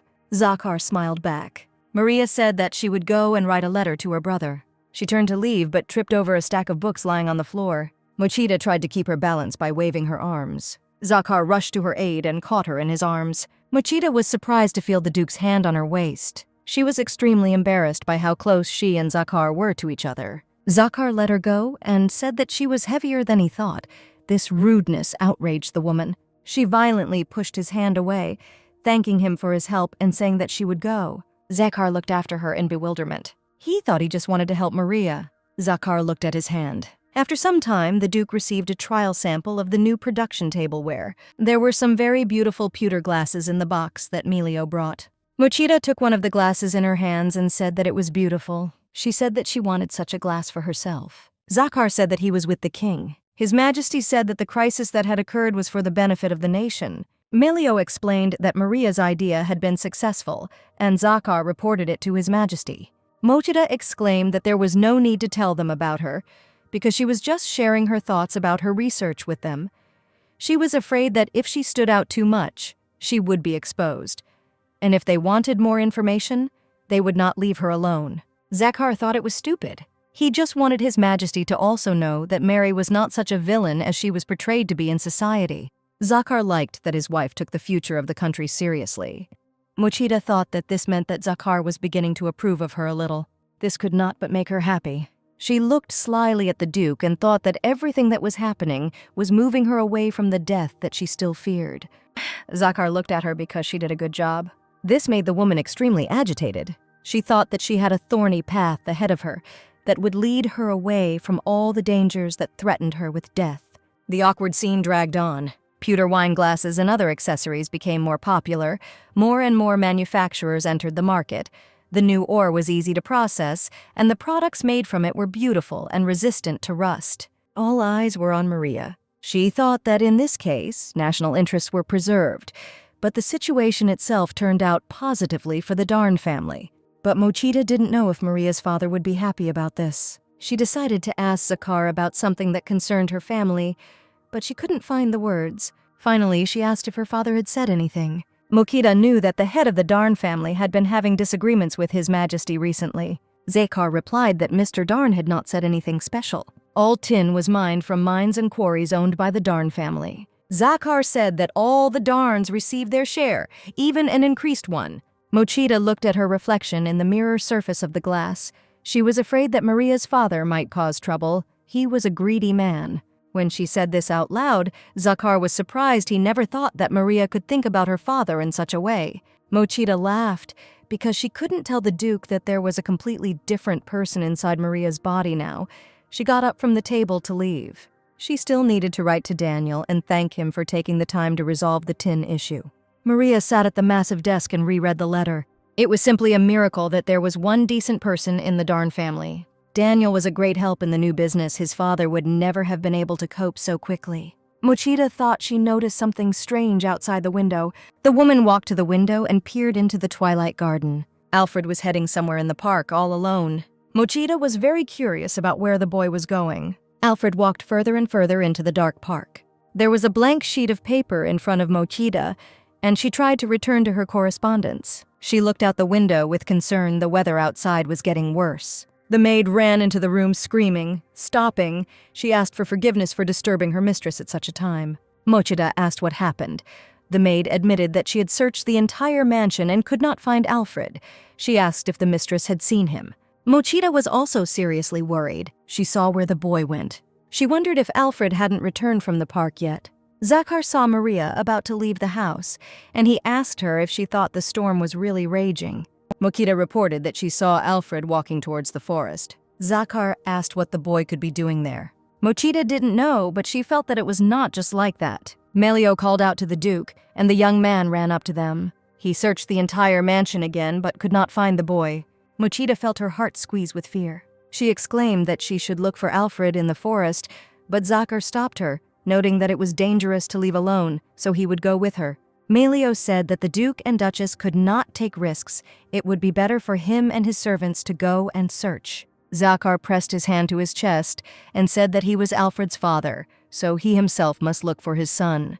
Melio was surprised to hear this. Zakar wrapped himself in his cloak and resolutely opened the door into the bad weather. The Duke ordered Maria to stand behind him and stay close to him. This should at least protect her a little. They soon saw Alfred sitting on the ground behind a tree, with the rain pouring down around him. The boy hugged a small kitten. Zakar started yelling at his son, asking how he could leave the house in such weather. He wanted to know what the boy was thinking about. Alfred looked at his father and said that he just wanted to protect the kitten because a storm was coming and the kitten was all alone. Zakar shouted that he didn't care. The boy looked at his father and trembled. Zakar told him to leave this cat here and go back home. He extended his hand to the kitten. Alfred recoiled and declared that he would never do such a thing. He cried and said that if his father forced him to do this baby would die here. Maria extended her hand to her son. She stroked Alfred on the head and said that everything was fine. They would go home together with the cat. Alfred looked at his stepmother in tears and asked if the kitten would definitely go with them. Maria smiled at him and said that it was so. She reminded Zakar that their main task now was to get home as quickly as possible. The Duke was unhappy with this decision, but agreed to take the kitten with him. Soon they were already in the mansion and the maids surrounded them. Mochida ordered a hot bath to be drawn immediately. Alfred needed to be bathed right away. She told the boy to leave the kitten with her and go warm himself. Alfred asked her to take care of the kitten. Mochida promised him to do so. The maids took the boy to his rooms. At this time, Mochida herself was bathing the kitten in a basin of warm water. She said that the kitten was lucky, as if he had met a guardian angel in the person of Alfred. When Zakar entered the room, Mochida was still working on the kitten. Zakar said that stray cats carry various diseases. Humans are susceptible to most of them, so the cat needs to be gotten rid of. Mochida replied that she could not do that because she had already made a promise to Alfred. The Duke and Duchess began shouting at each other, one believing that as the head of the family he could forbid the cat from being in his house, the other insisting that Alfred had risked his life to protect the kitten. Machida said she understands the risks, but she won't let anyone lay a finger on the cat because she is responsible for its life. Zakar said that she was unbearable, but he would bring a vet, and in the meantime, Maria had to make sure that the kitten didn't get into any hard-to-reach corners and that no one came into contact with her. After a walk in the rain, Alfred had developed a fever and was now lying in bed with a compress. Maria came to him to ask how he was feeling. She had a white kitten in her arms. Alfred said that he was fine and immediately asked how the cat was doing. Maria said that he was fine too, so the boy could calmly gain strength. Alfred smiled, closed his eyes, and immediately fell asleep. Zakar entered the room and asked if the boy was sleeping. Maria said that he fell asleep instantly, but it was understandable. Because of the cold, he was completely exhausted. Zakar sat down on the bed and looked at his son, wondering who he got his nobleness from. He put his hand on the boy's forehead and said that the temperature was not too high. Zakar smiled with visible relief. Maria looked at him with a feeling that was incomprehensible to her. The kitten, which she had been holding in her arms all this time, suddenly jumped onto Zakar's lap. The Duke indignantly demanded that the kitten get down. He asked Maria to help him and stop laughing, and Mokita thought that she had previously believed that Zakar would severely punish her for her waywardness, but he turned out to be a gentler and kinder person than she thought. She took the kitten from him and hugged it. Maria said she would like to know a little more about him. She suggested talking a little. Zakar looked closely at his wife. They moved to the armchairs near the low table. Alfred slept soundly and the kitten warmed up on his bed.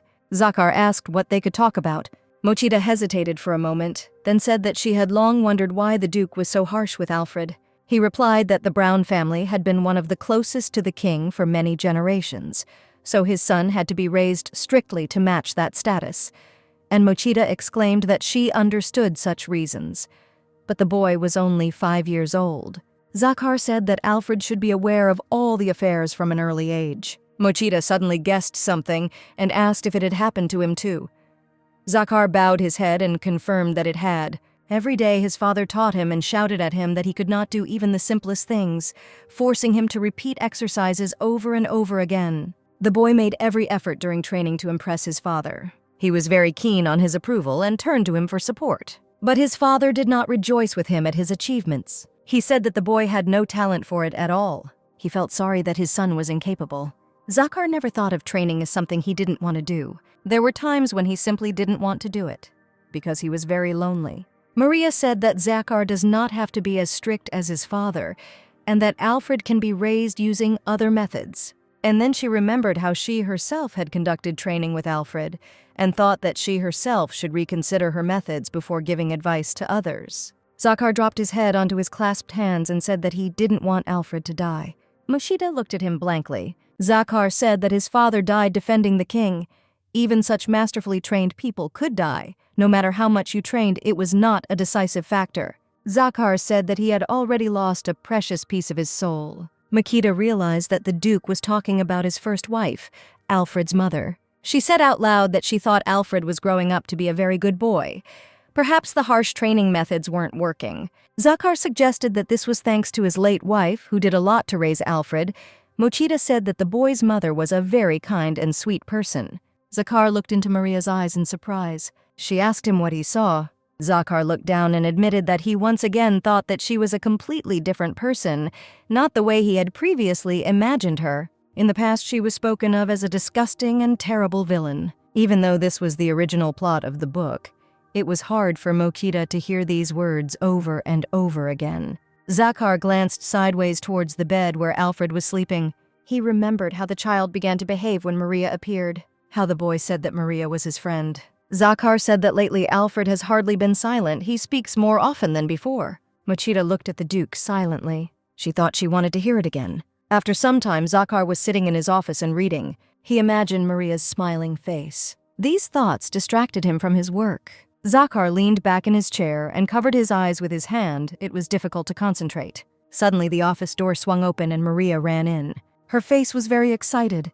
Zakar anxiously waited to see what news she would tell him. It was a clear winter day. Alfred was running around happily in his new coat, and Melio was trying to calm him down. Maria told Zakar that they had a serious matter.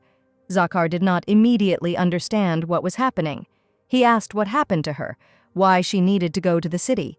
They went to the fair because Maria said she had to buy a present. Maria's face was joyfully excited, and she said that it was a gift for Zakar.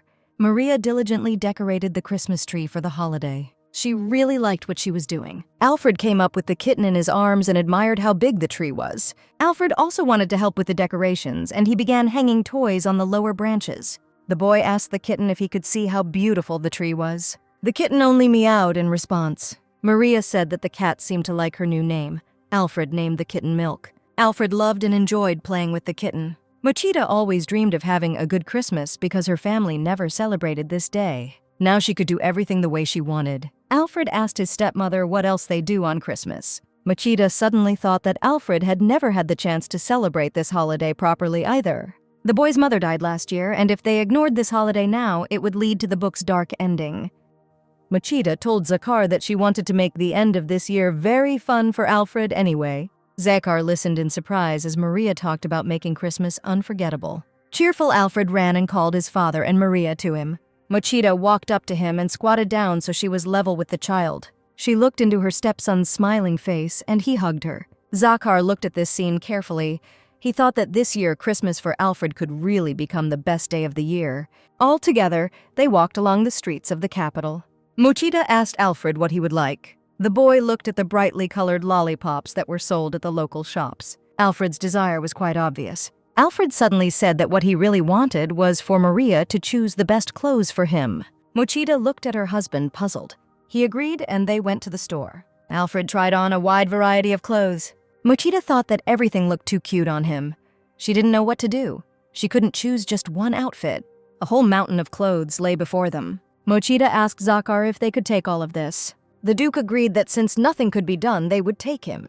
Mochita said that there was a store nearby that she wanted to check out, so she would go there for a while. Zakar let her go with a smile and said that they would be here, so when she finished her business, she would need to come back here.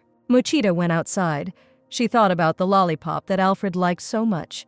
The woman returned to the candy store and chose a lollipop with kitten ears for her stepson. She was sure that Alfred would like it very much. While she was peacefully walking down the street with a lollipop in her hand, the enemy's hand was already stretched out towards her. Someone grabbed Maria, squeezing her wrist hard.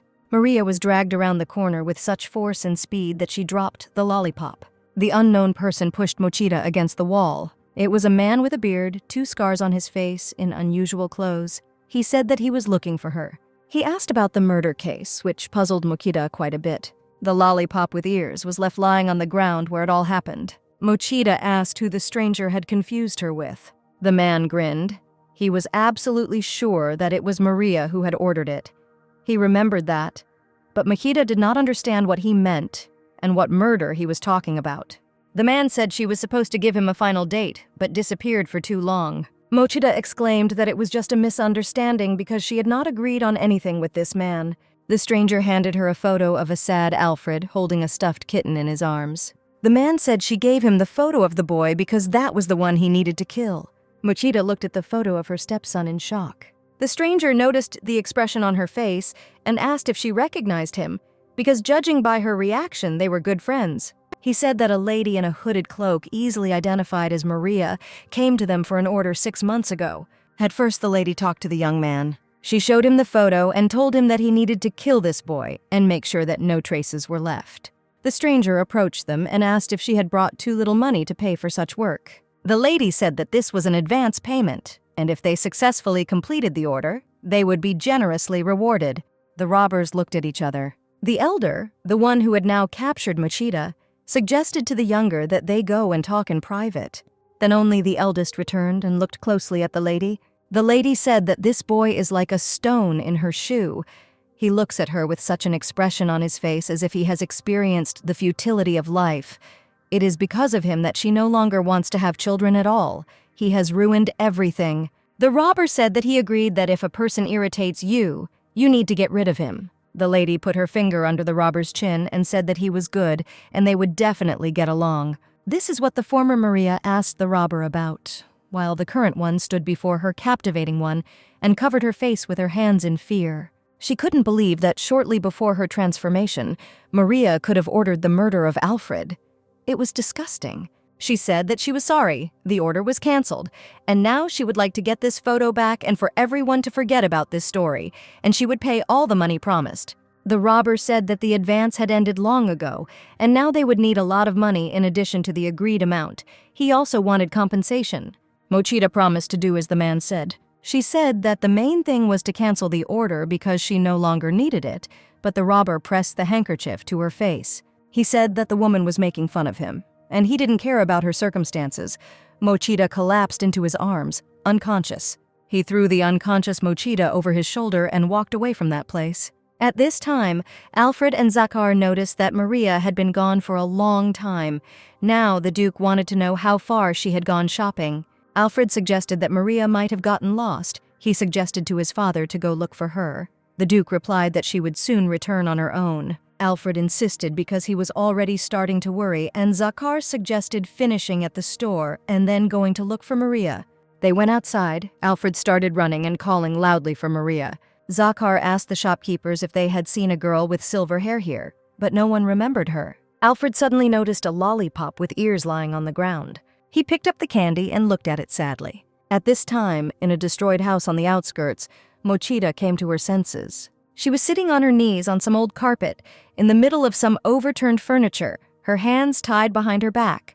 The stranger noticed that she had woken up and asked if she felt nostalgic and remembered this place. Maria recognized him and screamed. She tried to move, but her hands were tied tightly, and the stranger said that there was no point in going crazy. Mochida asked what he was going to do with her. The stranger explained that while she was sleeping, he was thinking about what to do with her now.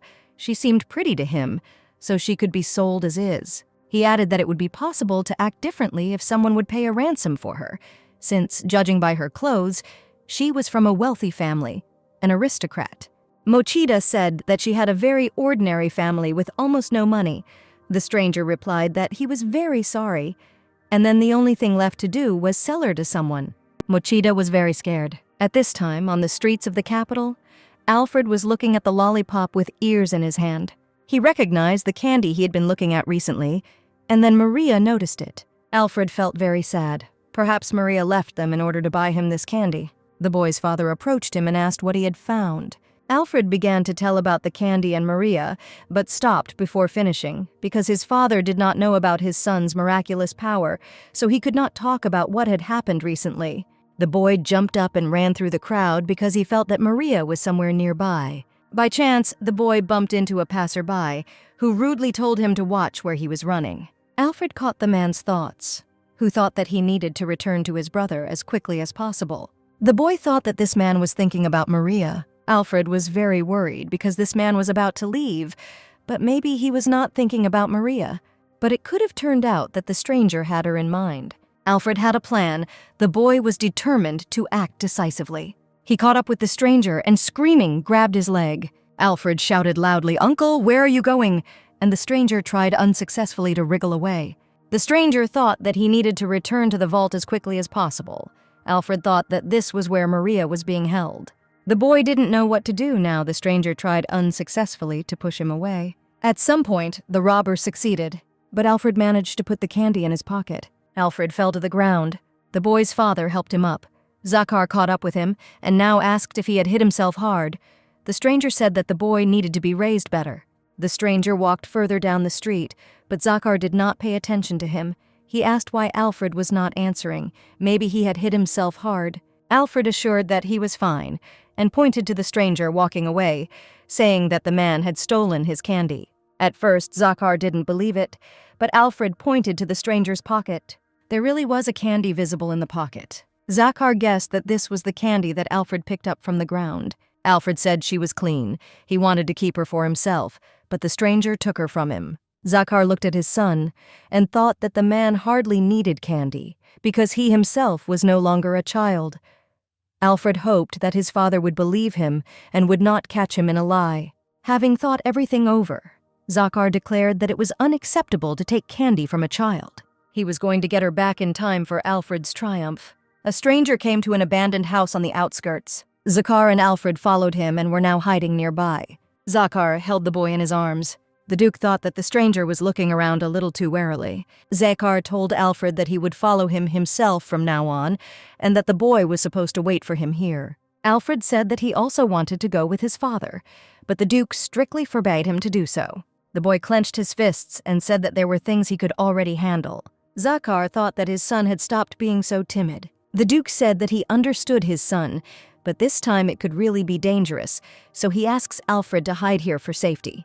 The boy had to admit the need to obey his father, and he hid behind a bush, and Zakar smiled before leaving. The Duke approached the door of the old house. It was locked, and he had to knock on it. The robber opened it slightly and asked the Duke who he was. Looking closely at his face, the man recognized the man whose child had attacked him on the street. The robber asked why Zakar was chasing him. The Duke explained that his son said that his candy had been stolen, and now he wanted to get it back. The robber didn't understand what they were talking about, but Zakar pointed to the candy that was still bulging in his pocket. The stranger asked to forgive him for disturbing him, and said that he would now return the candy to Zakar. The Duke did not let him close the door, holding it with his hand. He wanted to ask this man something else. He said that he was looking for a man with silver hair. The robber first answered that he didn't know, but then asked what kind of relationship Zakar had with this woman. The Duke noted that he had not said that he was looking for a woman in particular. Zakar pulled out a dagger and pointed it at his interlocutor. The blade whistled past the stranger's ear. Zakar demanded to know where his wife was. At this time, the eldest of the gang was asking Mochida who she was and threatening to sell her. He said that he didn't want to sell such a beauty at all. He extended his hand to Mochida, and she bit into it. The robber cursed and pulled his hand back. "It actually hurts," he said. He was going to sell her alive to someone as a slave, but now he will simply kill her and resell her organs. The stranger swung his knife at the woman, both of them unaware that Zakar was watching this scene.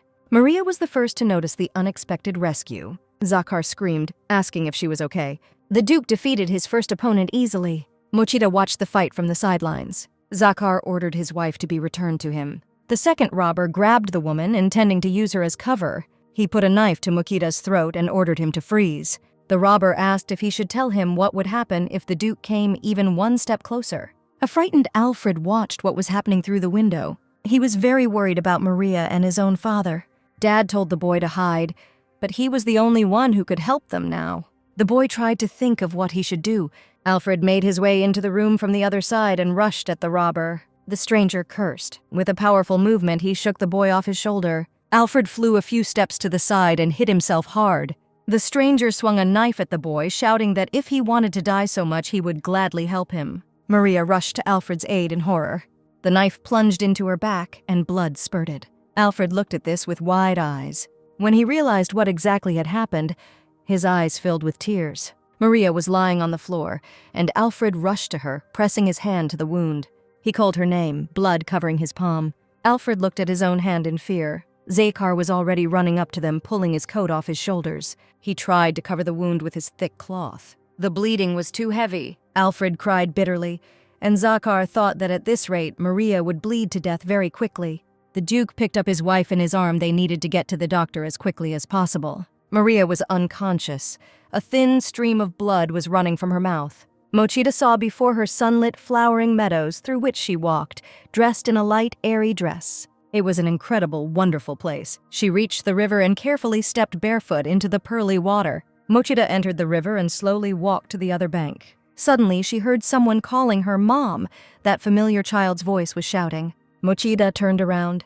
Not understanding what it was, she heard something. The wind blew through her hair and swirled the delicate flower petals. Mochida thought she was imagining things, and besides, she needed to get to the other side. The child's voice rang out again. "Mom, no, don't go!" this child screamed. Mochida realized that she remembered that voice. She suddenly realized that it was Alfred. The boy stood on the shore from which Mochida was moving away and cried bitterly. Alfred couldn't open his eyes because of tears. He continued to call her mom and asked her not to die. Mochida was very excited. Alfred called her, cried, and called her mom. The boy sat next to the bed and could not hold back his sobs. The gray-haired doctor said he had done everything he could, but the patient's condition was critical. "No, Mommy," repeated Alfred. "I feel so good with you, Maria. You are like a mother to me." Mary's eyes remained closed. There in the sunlit meadows, Mochida frowned determinedly. She had to return to Alfred. She didn't want to see him cry anymore, his sad face. Mochida climbed out of the water and started running across the flowering meadow. She called out loudly for Alfred. The boy continued to cry and did not move from his place. Maria opened her eyes. She was lying in bed. Alfred leaned over her and actually shouted, calling her mom. Mochida reached her hand with difficulty to his face and said that he calls her mom. Alfred looked at her with eyes full of tears. He said that she was his mother, and Mochida couldn't hold back her tears either. She hugged the boy and thanked him. Then Mochida saw Zakar, who was standing next to the bed and looking at them. Suddenly, the man also knelt down next to the bed and hugged Maria. Mochida couldn't believe what was happening. The Duke hugged her, pressed her to himself, said that he was so glad he was afraid that she would never wake up again. Mochida suddenly realized that she reminded Zakar of how his first wife died. She asked to be forgiven for making everyone worry about her. Time passed, Maria slowly recovered, and she could already go for a walk in the garden. Zakar himself supported her, but it was still very difficult to walk. It was Alfred who suggested that they walk together a little every day. Pain shot through my back at the sight of the wound. Zakar said that if she was in pain, he could call the doctor again, but Mochida objected that she had only recently been prescribed treatment. She hugged Alfred and asked him not to worry about her, because she would get better very soon. The boy held out his little finger to her and told her to promise that Maria would not force herself to do anything. Mochida happily shook his little finger with her own. Alfred ran off to train happily, and the woman waved at him. She liked that he now called her mom. Mochida was very happy since he started addressing her like that. Alfred came to her to share his successes, telling her that he had become stronger. He touched her hands and heard her thoughts. He promised that he would become even stronger and would always protect his mother. Mochida remembered the first time she met Alfred, how he was afraid of her and trembled from everything. The woman thought that they all avoided that dark ending that she read about in the book. From that day on, Alfred trained of his own free will, and Zakar noticed that children grow up faster than you can pay attention to it. Alfred has changed so much since Maria came along. Zakar and Mochida were sitting on the balcony at a low table and drinking tea. The Duke said that Alfred had not previously been one of those children who would risk himself or say that he wanted to be useful for someone else. Mochida objected. She thought that Alfred was originally always a kind and strong child. She added that in this, the boy resembled his father, and looked at the Duke's confused face. Zakar was embarrassed, and thanking Mochida lowered his gaze. He wanted to ask Maria a question, but refrained from doing so until the Duchess had fully recovered. He wanted to know why Maria was attacked. Mochida was not ready to discuss it. She didn't know what to answer, because she couldn't say that it was the previous Maria who wanted to kill Alfred. Mochida said that while she was walking down the street, these men surrounded her, and when she started to make a scene, they took her away by force. Zakar ordered to simply run away from such people next time, because if you once attract their attention, they can pursue you to the end. Mochida promised with relief to be careful in the future, and thought that she did not know what else this witch Maria could have done in the past. Zakar said that she risked her life to protect Alfred, and he appreciates it very much. Mochida was surprised. She didn't expect to hear something like that, but she replied that there was nothing to thank her for. She smiled widely and announced that she was Alfred's mother. Zakar smiled back. He agreed with her. Mochida thought her husband had a very cute smile. Zakar said that while Maria was ill, His Majesty sent them an invitation to tea, but since Maria's injury had not yet healed, he was thinking of refusing. Maria asked if Prince Carlos would be there, and when she learned that he would be, she became thoughtful. In the original story, Alfred's feud with Prince Carlos led him down the path of evil. At the last ball, an ugly conflict also broke out between the children. This couldn't go on like this, so Mochida said she wanted them to go to tea together. Watching Alfred fence with Malio, the woman thought that the boy had become stronger since then. She wished the children had another chance to become friends.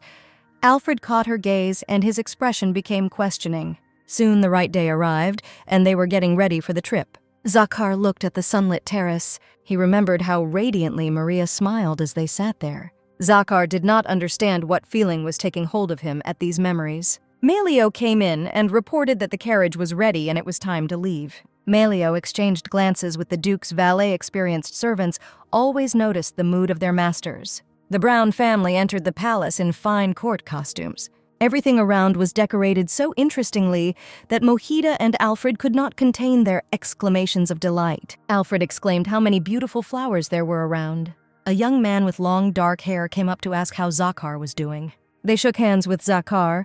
They were obviously well acquainted, even though they hadn't seen each other for a long time. A little girl was standing next to the stranger. The stranger bowed to Maria and introduced himself. His name was Count Noir. Maria was glad to meet her new friend. The girl next to the Count was surprisingly pretty. She had bright green eyes, long hair, and a soft blue dress with lots of frills. The Count said that this was his daughter, Anna. The girl came out from behind her father and made a graceful curtsy, holding a large book in one hand. "Let me introduce myself," said the girl. "I'm Anna Noir." Mochida was absolutely delighted. The girl completely charmed her. Alfred also looked at Anna and was noticeably embarrassed. Zakar told his son to say hello too. Alfred walked up to Anna, bowed, and awkwardly introduced himself. Anna smiled radiantly. Alfred also had a book with him, and he showed Anna its cover, on which was drawn a princess in a crown. It seemed to him that Anna looked very much like this princess. Count Noir said that the children were about the same age, so he hoped that they would get along well. Maria leaned over to Alfred and said that she and Anna could finally go play together. His Majesty invited the adults to his place, so they went to the meeting hall. Tables for the guests were set in a large ceremonial hall. A group of Maria's friends were already waiting for Mochida, who wanted to know everything about pewter dishes and jewelry, because everyone had already heard that Lady Maria had invented it. The girls loudly admired how smart and beautiful she was, and persuaded her to share all her secrets. Mochida laughingly objected that it was not such a big deal. She really wanted a break from this endless stream of flattery. She was impatiently waiting for Zakar to return. Finally, she decided to say that she was worried about her son and needed to find him.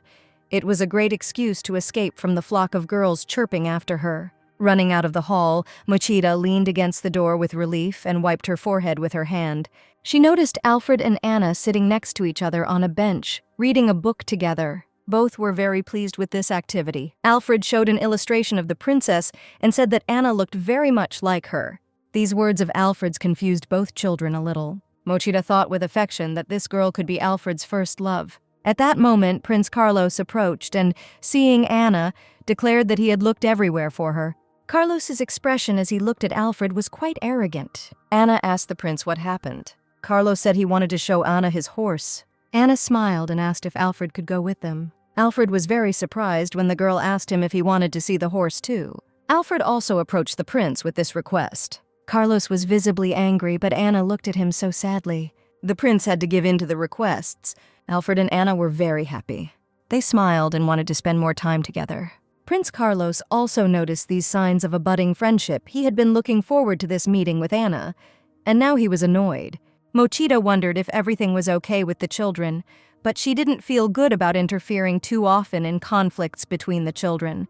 She herself once didn't like it when her father interfered. It was even more impolite to interfere with one's child's first love, so Mochida returned to the hall.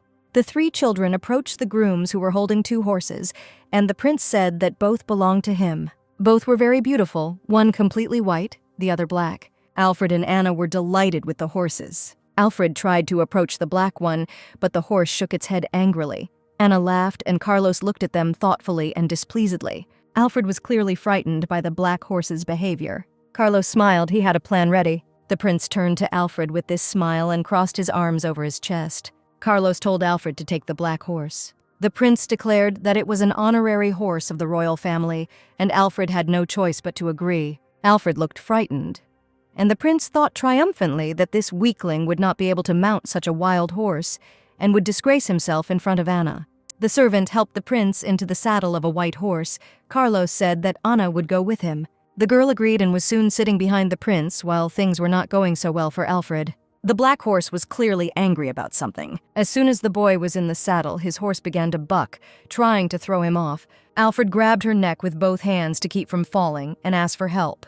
Anna was very worried, but Prince Carlos was amused by his rival's fear. The servants lifted Alfred from the horse's back. They asked the boy if he was hurt. Alfred managed to read the thoughts of the groom who helped him. He thought that the black horse always behaved unbearably when hungry, and today, the groom did not have time to give her carrots. Alfred saw carrots in the servant's bag. The black horse continued to get angry and try to bite the man who was holding its reins. The horse knocked the man down and refused to obey, heading towards the white horse on whose back Anna and Carlos were sitting. Alfred watched this scene with alarm. Anna hid her face behind the prince's back in fear. Carlos shouted at the horse not to come near. Alfred took a carrot from his bag and held it out to the black horse, getting its attention. Alfred was very determined and began to call his horse. The horse turned towards him, the expression on its face still apprehensive. The horse neighed and reared up. And then she readily took the carrot from Alfred's hands. Anna and Carlos looked at Alfred in amazement. The servants helped the children dismount. The boy was already stroking the horse's muzzle, saying that she was just a hungry horse. And delighted Anna ran up to Alfred, thanking him for saving them. Alfred felt very embarrassed. Anna shook his hand, touched, repeating how brave he was. Carlos also approached them and said that it was just an accident, and before that, Alfred was very scared. Anna said that the prince had been scared before too, but the prince did not want to remember it. Anna asked how about thanking him for his help first. Carlos was indignant that he had to do that. Alfred said that it was okay, it would be better if they just played together sometime, and extended his hand to the prince. Anna was very happy, clapped her hands and called it a friendly handshake. The prince snorted. What could he do? This time he would admit it, and shook Alfred's hand. Alfred laughed happily. Anna was also very pleased with how everything turned out, but Prince Carlos felt quite embarrassed. Carlos accepted the situation, but he still didn't like it very much. Then Alfred enthusiastically told his father and Maria about everything that had happened, his eyes shining. What Alfred liked most was that Anna called him very brave, and he finished his story by saying that this is how he became friends with Prince Carlos. Maria stroked his head and said that he was a smart boy, and it seemed to her that the relationship between the boys had really improved. Mochida asked Zakar how his conversation with His Majesty went. The Duke admitted that he had received a report that the tin production had decreased, so he urgently needed to go and inspect the mines. Maria was alarmed by this news. She thought it was very strange because so little time had passed, especially since it was connected with her father, which meant that there was definitely something wrong there. Mochida said that since it was related to her family, he would go too. Alfred immediately raised his hand and declared that he would go too. So they went to the mine with the whole family. Daniel was already waiting for them. He thanked the Duke for his visit, and Zakar apologized for the suddenness of the visit. Daniel offered to show the guests the way. But literally right away, they encountered a group of unfriendly workers. Zakar didn't understand what was happening and looked questioningly at Daniel. One of the workers rudely asked what this official was doing here. Zakar said that he recently received a report that production volumes had decreased. The workers began to make an indignant noise. They accused Zakar of lying, of simply wanting them to work even harder here. They demanded decent pay. Zakar tried to explain that he pays everyone a good salary. They didn't let him finish speaking. The enraged workers shouted that they were constantly being forced to work more and more and were being paid less, that the aristocrats were taking all the profits for themselves, and that the country was to blame for everything, since it simply enjoyed the suffering of others. Maria looked at the crowd of workers and did not understand what was happening. Zakar tried to stop the unrest and, raising his voice, demanded that people calm down. One of the workers threw a shovel into a pile of earth and declared that since this had happened, he was quitting the job. Others followed his example. Daniel tried unsuccessfully to shout to them and find out what had suddenly happened. He did not wait for an explanation. He began to call them to come back. Mochida hugged the frightened Alfred to her. Zakar looked very thoughtful. They returned to the Darnoff estate. Zakar resolutely headed to the head of the family's office. Marquis Darn looked up from his papers and asked why his guest had entered without knocking. Zakar asked to show him the report on the distribution of wages to workers, but the Marquis replied that it was Zakar's fault that he had a strike. The Marquis turned back to his papers and noted that Zakar should first apologize. Maria ran to the door of her father's office. She thought that she came here because of her worries about Zakar, but she was late to enter that door. The Duke said the problem was that Mr. Darn was underpaying the miners, but Mary's father thought the pay was sufficient. While the tin industry in the country was growing, government aid remained unchanged. Additional funds were needed for further expansion of production, and the Marquis hoped for a quick response. Although the Marquis said there is another option, in which all the profits from the tin industry belong to the Darn family. Zakar looked at this man and did not immediately find what to say to him. He exclaimed that tin was the property of a state enterprise and could not be owned entirely by one family. The Marquis smiled and said that in that case there was no choice but to stop the mining. Since it was not possible to achieve cooperation with Zakar, the Marquis was going to write about this to the king. Zakhar looked at his interlocutor, with difficulty holding back his words and emotions. He said that he understood the Marquis and asked for forgiveness once again, after which he turned around and left, leaving his interlocutor to enjoy his victory. Maria and Alfred were waiting for him outside the door, but they did not dare to ask anything. Mochida watched silently as the Duke walked away down the corridor. She was very worried and didn't know what to do, because at this rate all the blame for the problems with the mine would fall on Zakhar. Mochida saw what was happening as a sinister plan by the Darn family, and she was going to somehow stop it from happening. Alfred took Maria's hand and heard her trying to think of something. The boy realized that his dad was in danger. This meant that he had to do something about it too. Alfred looked at his palm, and the thought occurred to him that his power could help. "Mommy," Alfred said, "trust me." Mochida didn't have time to hold him back, and the boy quickly ran into the Marquis of Darn's office. Alfred was determined to save his father. The boy approached the Marquis of Darn's desk and addressed him as grandfather. The Marquis asked what he wanted. Alfred didn't answer. He just waved his hands as if asking for something. The Marquis, laughing, sat the boy on his lap and said that he was spoiled. Alfred heard what this man was thinking, and these thoughts frightened him. The old man didn't like him at all. He found him disgusting. The boy was very scared, but he understood that he was doing all this for his dad. With a cheerful smile, Alfred extended his hand to the table with documents, asking his grandfather what kind of papers these were. Marquis Darn tried to stop the boy from touching his things without permission. He thought at the same time that it would be better not to show his documents about mining operations even to children. Alfred thought that the mining documents might be important. Marquis Darn thought that if he could hide these papers, then Zakhar would have no chance of winning. The miners had done a good job. Now all that was needed was to report what was happening to the king. Marquis Darn imagined with a malicious grin how trust in Zakhar would be destroyed. Alfred realized that all the troubles were the work of this man. The boy reached for the table, determined to take those papers for his dad's sake. Alfred grabbed the notebook with notes from the table and started to run, despite the Marquis's angry shout. The Marquis wanted to know where the boy ran with his documents. Alfred was very scared. He shouted that he liked the notebook, so he would take it for himself. Marquis Darn was beside himself with rage, because if Zakhar saw these records, he would immediately find out where the money was spent. Alfred rushed out of the office with his notebook. Maria stood on the threshold. Marquis Darn shouted to his daughter to grab the boy. Mochida didn't even think about doing this, putting her hands behind her back. She laughed and said that she had accidentally missed Alfred. Marquis Darn was very angry and told his daughter to catch up with Alfred and not pretend to be awkward. Mochida ran after the boy, calling his name loudly. Alfred looked back and realized it was Maria, but he did not stop immediately. First, they ran to a place where no one could see them, and then Alfred handed Maria a notebook. He told her that there were records about money and a mine there. Mochida realized that this was the secret notebook of Maria's father. Alfred added that the Marquis of Darn was also organizing some kind of strikes. Mochida exclaimed in amazement, unable to believe that he had gone so far. At this point, the old man finally discovered the hiding place of his daughter and her stepson, and was now knocking on the door to get his notebook back.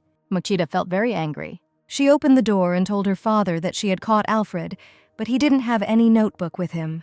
The boy said that he had accidentally dropped it somewhere, and the Marquis of Darn was furious. The Marquis shouted to the servants to find the notebook at all costs, but in fact it was with Maria. Mochida said that she would scold Alfred properly later. The servants were running off their feet at this time, and the angry shouts of the Marquis only spurred on the commotion. Mochida placed her hand gently on Alfred's shoulder and smiled at him. She thought that Alfred was a great guy, and she wanted the boy to know these thoughts of hers. Alfred's frightened expression turned into an interested one. Maria smiled dazzlingly at him. Soon they were both laughing merrily. Maria was glad, because as long as she had this notebook, she could expose all of her father's evil deeds. She couldn't say it out loud, but she wanted Alfred to share her joy, so she conveyed this image to him mentally. At this time, Zakhar came up and asked his wife what was going on here. Mochida told him that the Marquis had lost something, and everyone was looking for it. Zakhar said that he was now going to meet with the head of the miners. Maria and Alfred both wanted to go with Zakhar. The Duke did not object. Mochida thought they could show the notebook as evidence and end the strike. She handed the notebook to her husband when they were already sitting in the carriage. Maria explained that it was an accounting book that her father had hidden, and that the records were related to the mine. Zakhar opened the notebook and began to read it. A lot of things became clear to him now. When they reached the mine, they saw a group of workers resting near a fire. The Duke and Duchess approached them. Alfred walked with his parents, Maria's hands resting on his shoulders. One of the workers turned around and, seeing the Duke, remarked out loud that he had appeared again.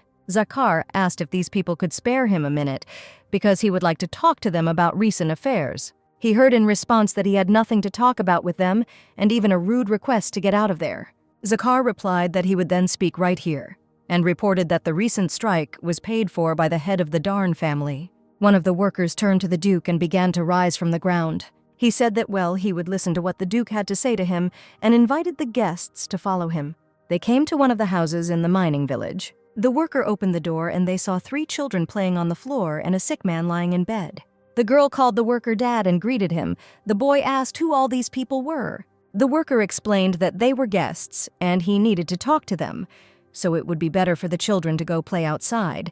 Maria, Zakar, and Alfred entered this house. Maria looked around with a sad face. They sat down at the table, which was located in this same single room. The worker asked Zakar what business he had.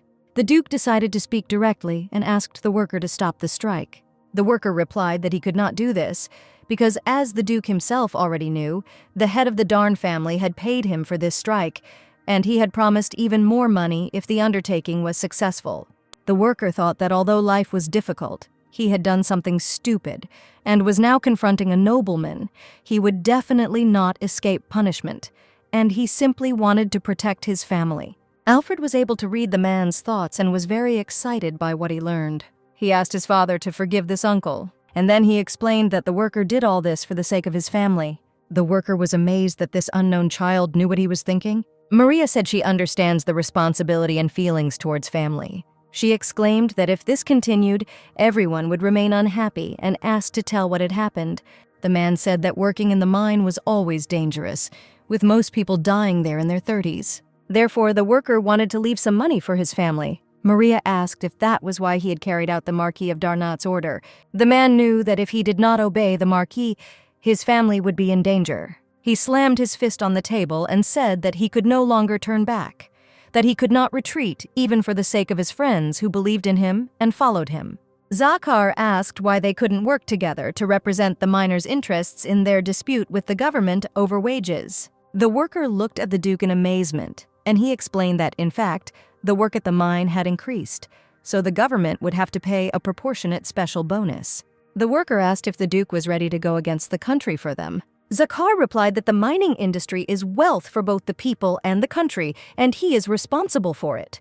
They returned to the workers. Now their leader could announce that they would receive benefits directly from the government. People were very happy that the strike was called off. Alfred was very happy and very proud of himself. Marquis Darn, who arrived at the mine, attacked them with a scream. The old man wanted to know what was going on here.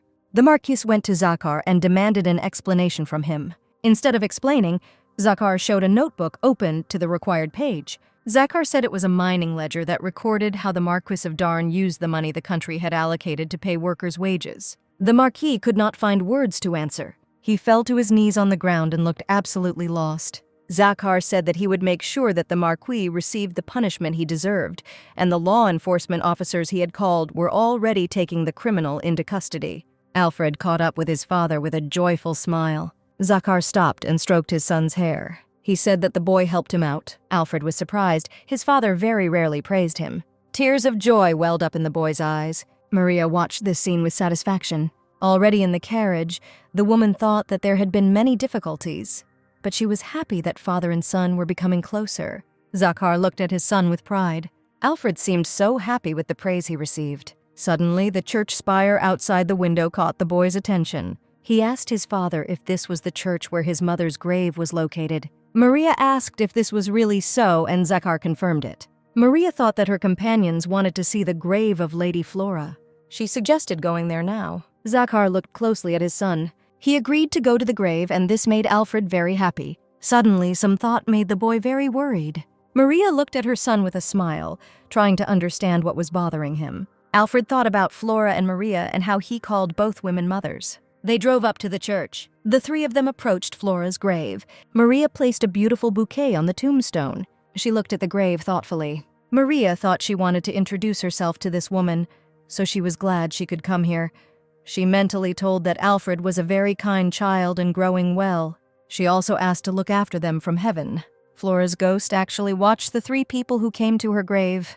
"Thank you for your concern," said Flora, opening her arms. Maria looked at her in amazement. It was as if she saw the memories that Flora shared with her. She saw a very young Alfred, still a baby, in his mother's arms. She saw him grow up, how his mother called him a treasure. Flora said that until her baby was okay without her, she wanted to be there for him. Tears rolled down Maria's face as she watched Flora's memories. Flora hugged her and said that she was glad that Maria became a new mother for Alfred and asked her to take care of him. Alfred looked at Maria. He did not see this whole scene, which was happening only in her thoughts. He only noticed that Maria was crying. Alfred came up and took her hand. Maria mentally thanked Mrs. Flora and promised her to always be close to Alfred. Alfred looked at Maria carefully. The woman quickly wiped away her tears. He asked her if he really had 2 mothers now. Maria didn't know what to answer him to such a question. Alfred exclaimed that he was very glad about this. He hugged Maria tightly and said that they were both his dear treasures. Tears rolled down the woman's face as she looked at her son. She leaned towards the boy, thanked him, and hugged him tightly. Zakhar looked at his wife and son with bewilderment. Then he smiled. "It's time to go back," he said. They turned around and headed towards the exit of the cemetery. Zakhar seemed to hear Flora's voice, saying that he too had become kinder. Zakhar turned around, not understanding what he hoped to see. But there was nothing there except rows of tombstones. Zakhar smiled and decided that he had imagined it. Altogether, they set off from here.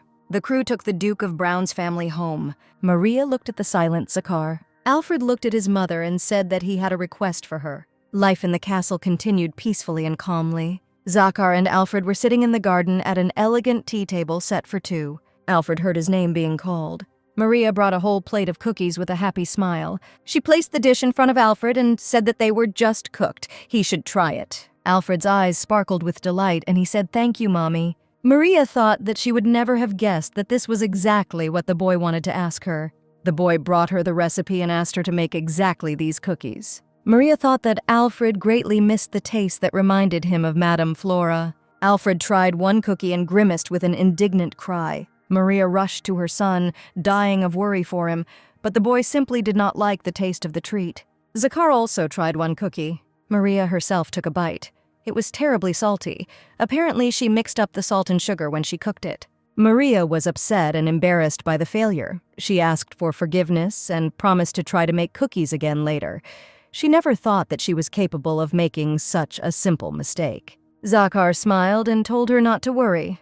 Everything was fine, and besides, at least they had now tried the salty cookies. Maria couldn't believe what she heard and awkwardly looked up at her husband. Zakhar smiled dazzlingly and said that she was good just the way she was. Maria was amazed by such words. "What are you doing all of a sudden?" she asked the Duke, but he only laughed in response. She didn't know that Zakhar was thinking at that time about Flora, who was telling him to be kinder. The family tea party continued. Maria thought it was so strange that when she was reborn, she couldn't even make a sound. She thought she would be killed like in the original story. She remembered how she and Alfred had made a childhood vow, holding each other's little fingers. She remembered how tightly she hugged the boy. Before her eyes again was the scene of how Alfred rushed to protect her from the robber. The baby helped her a lot, and together they coped with all this. Maria herself did not notice how she truly fell in love with the boy.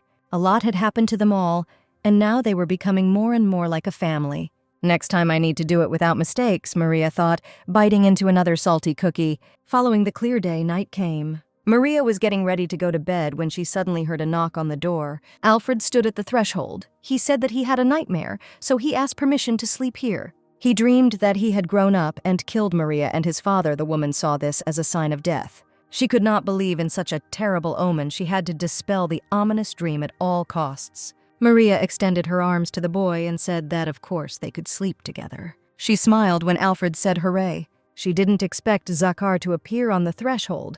Alfred turned to him and said that Maria had given permission. All 3 of them went to bed, but Maria couldn't close her eyes, trying to understand what was happening. She turned her face to the Duke and said that she was surprised that the Duke had come too. Zakhar looked into her eyes. He cleared his throat and replied that when he was little, he was also afraid to sleep alone. Maria looked at him in amazement. She couldn't help but giggle, and Zakhar asked if she was laughing. Alfred opened his eyes and looked at her. He said he liked it when his parents smiled. Maria reached out and stroked her son's hair. She thought that she, too, became happy when she saw his joyful smile, happier than anyone in the world. Alfred smiled happily. Zakhar silently looked ahead. He heard Alfred calling him and Maria Mommy and Daddy. The boy took Maria's hand with a happy smile. He placed his other hand in Zakhar's palm and said that they would now always sleep together like this. Maria didn't know what to answer, but Zakhar said that it was okay from time to time. Maria was very embarrassed by this situation, but Alfred laughed. She looked at her happy son. She thought that she always wanted to live in such harmony. Whatever happens next, Maria will not allow Alfred to become a villain.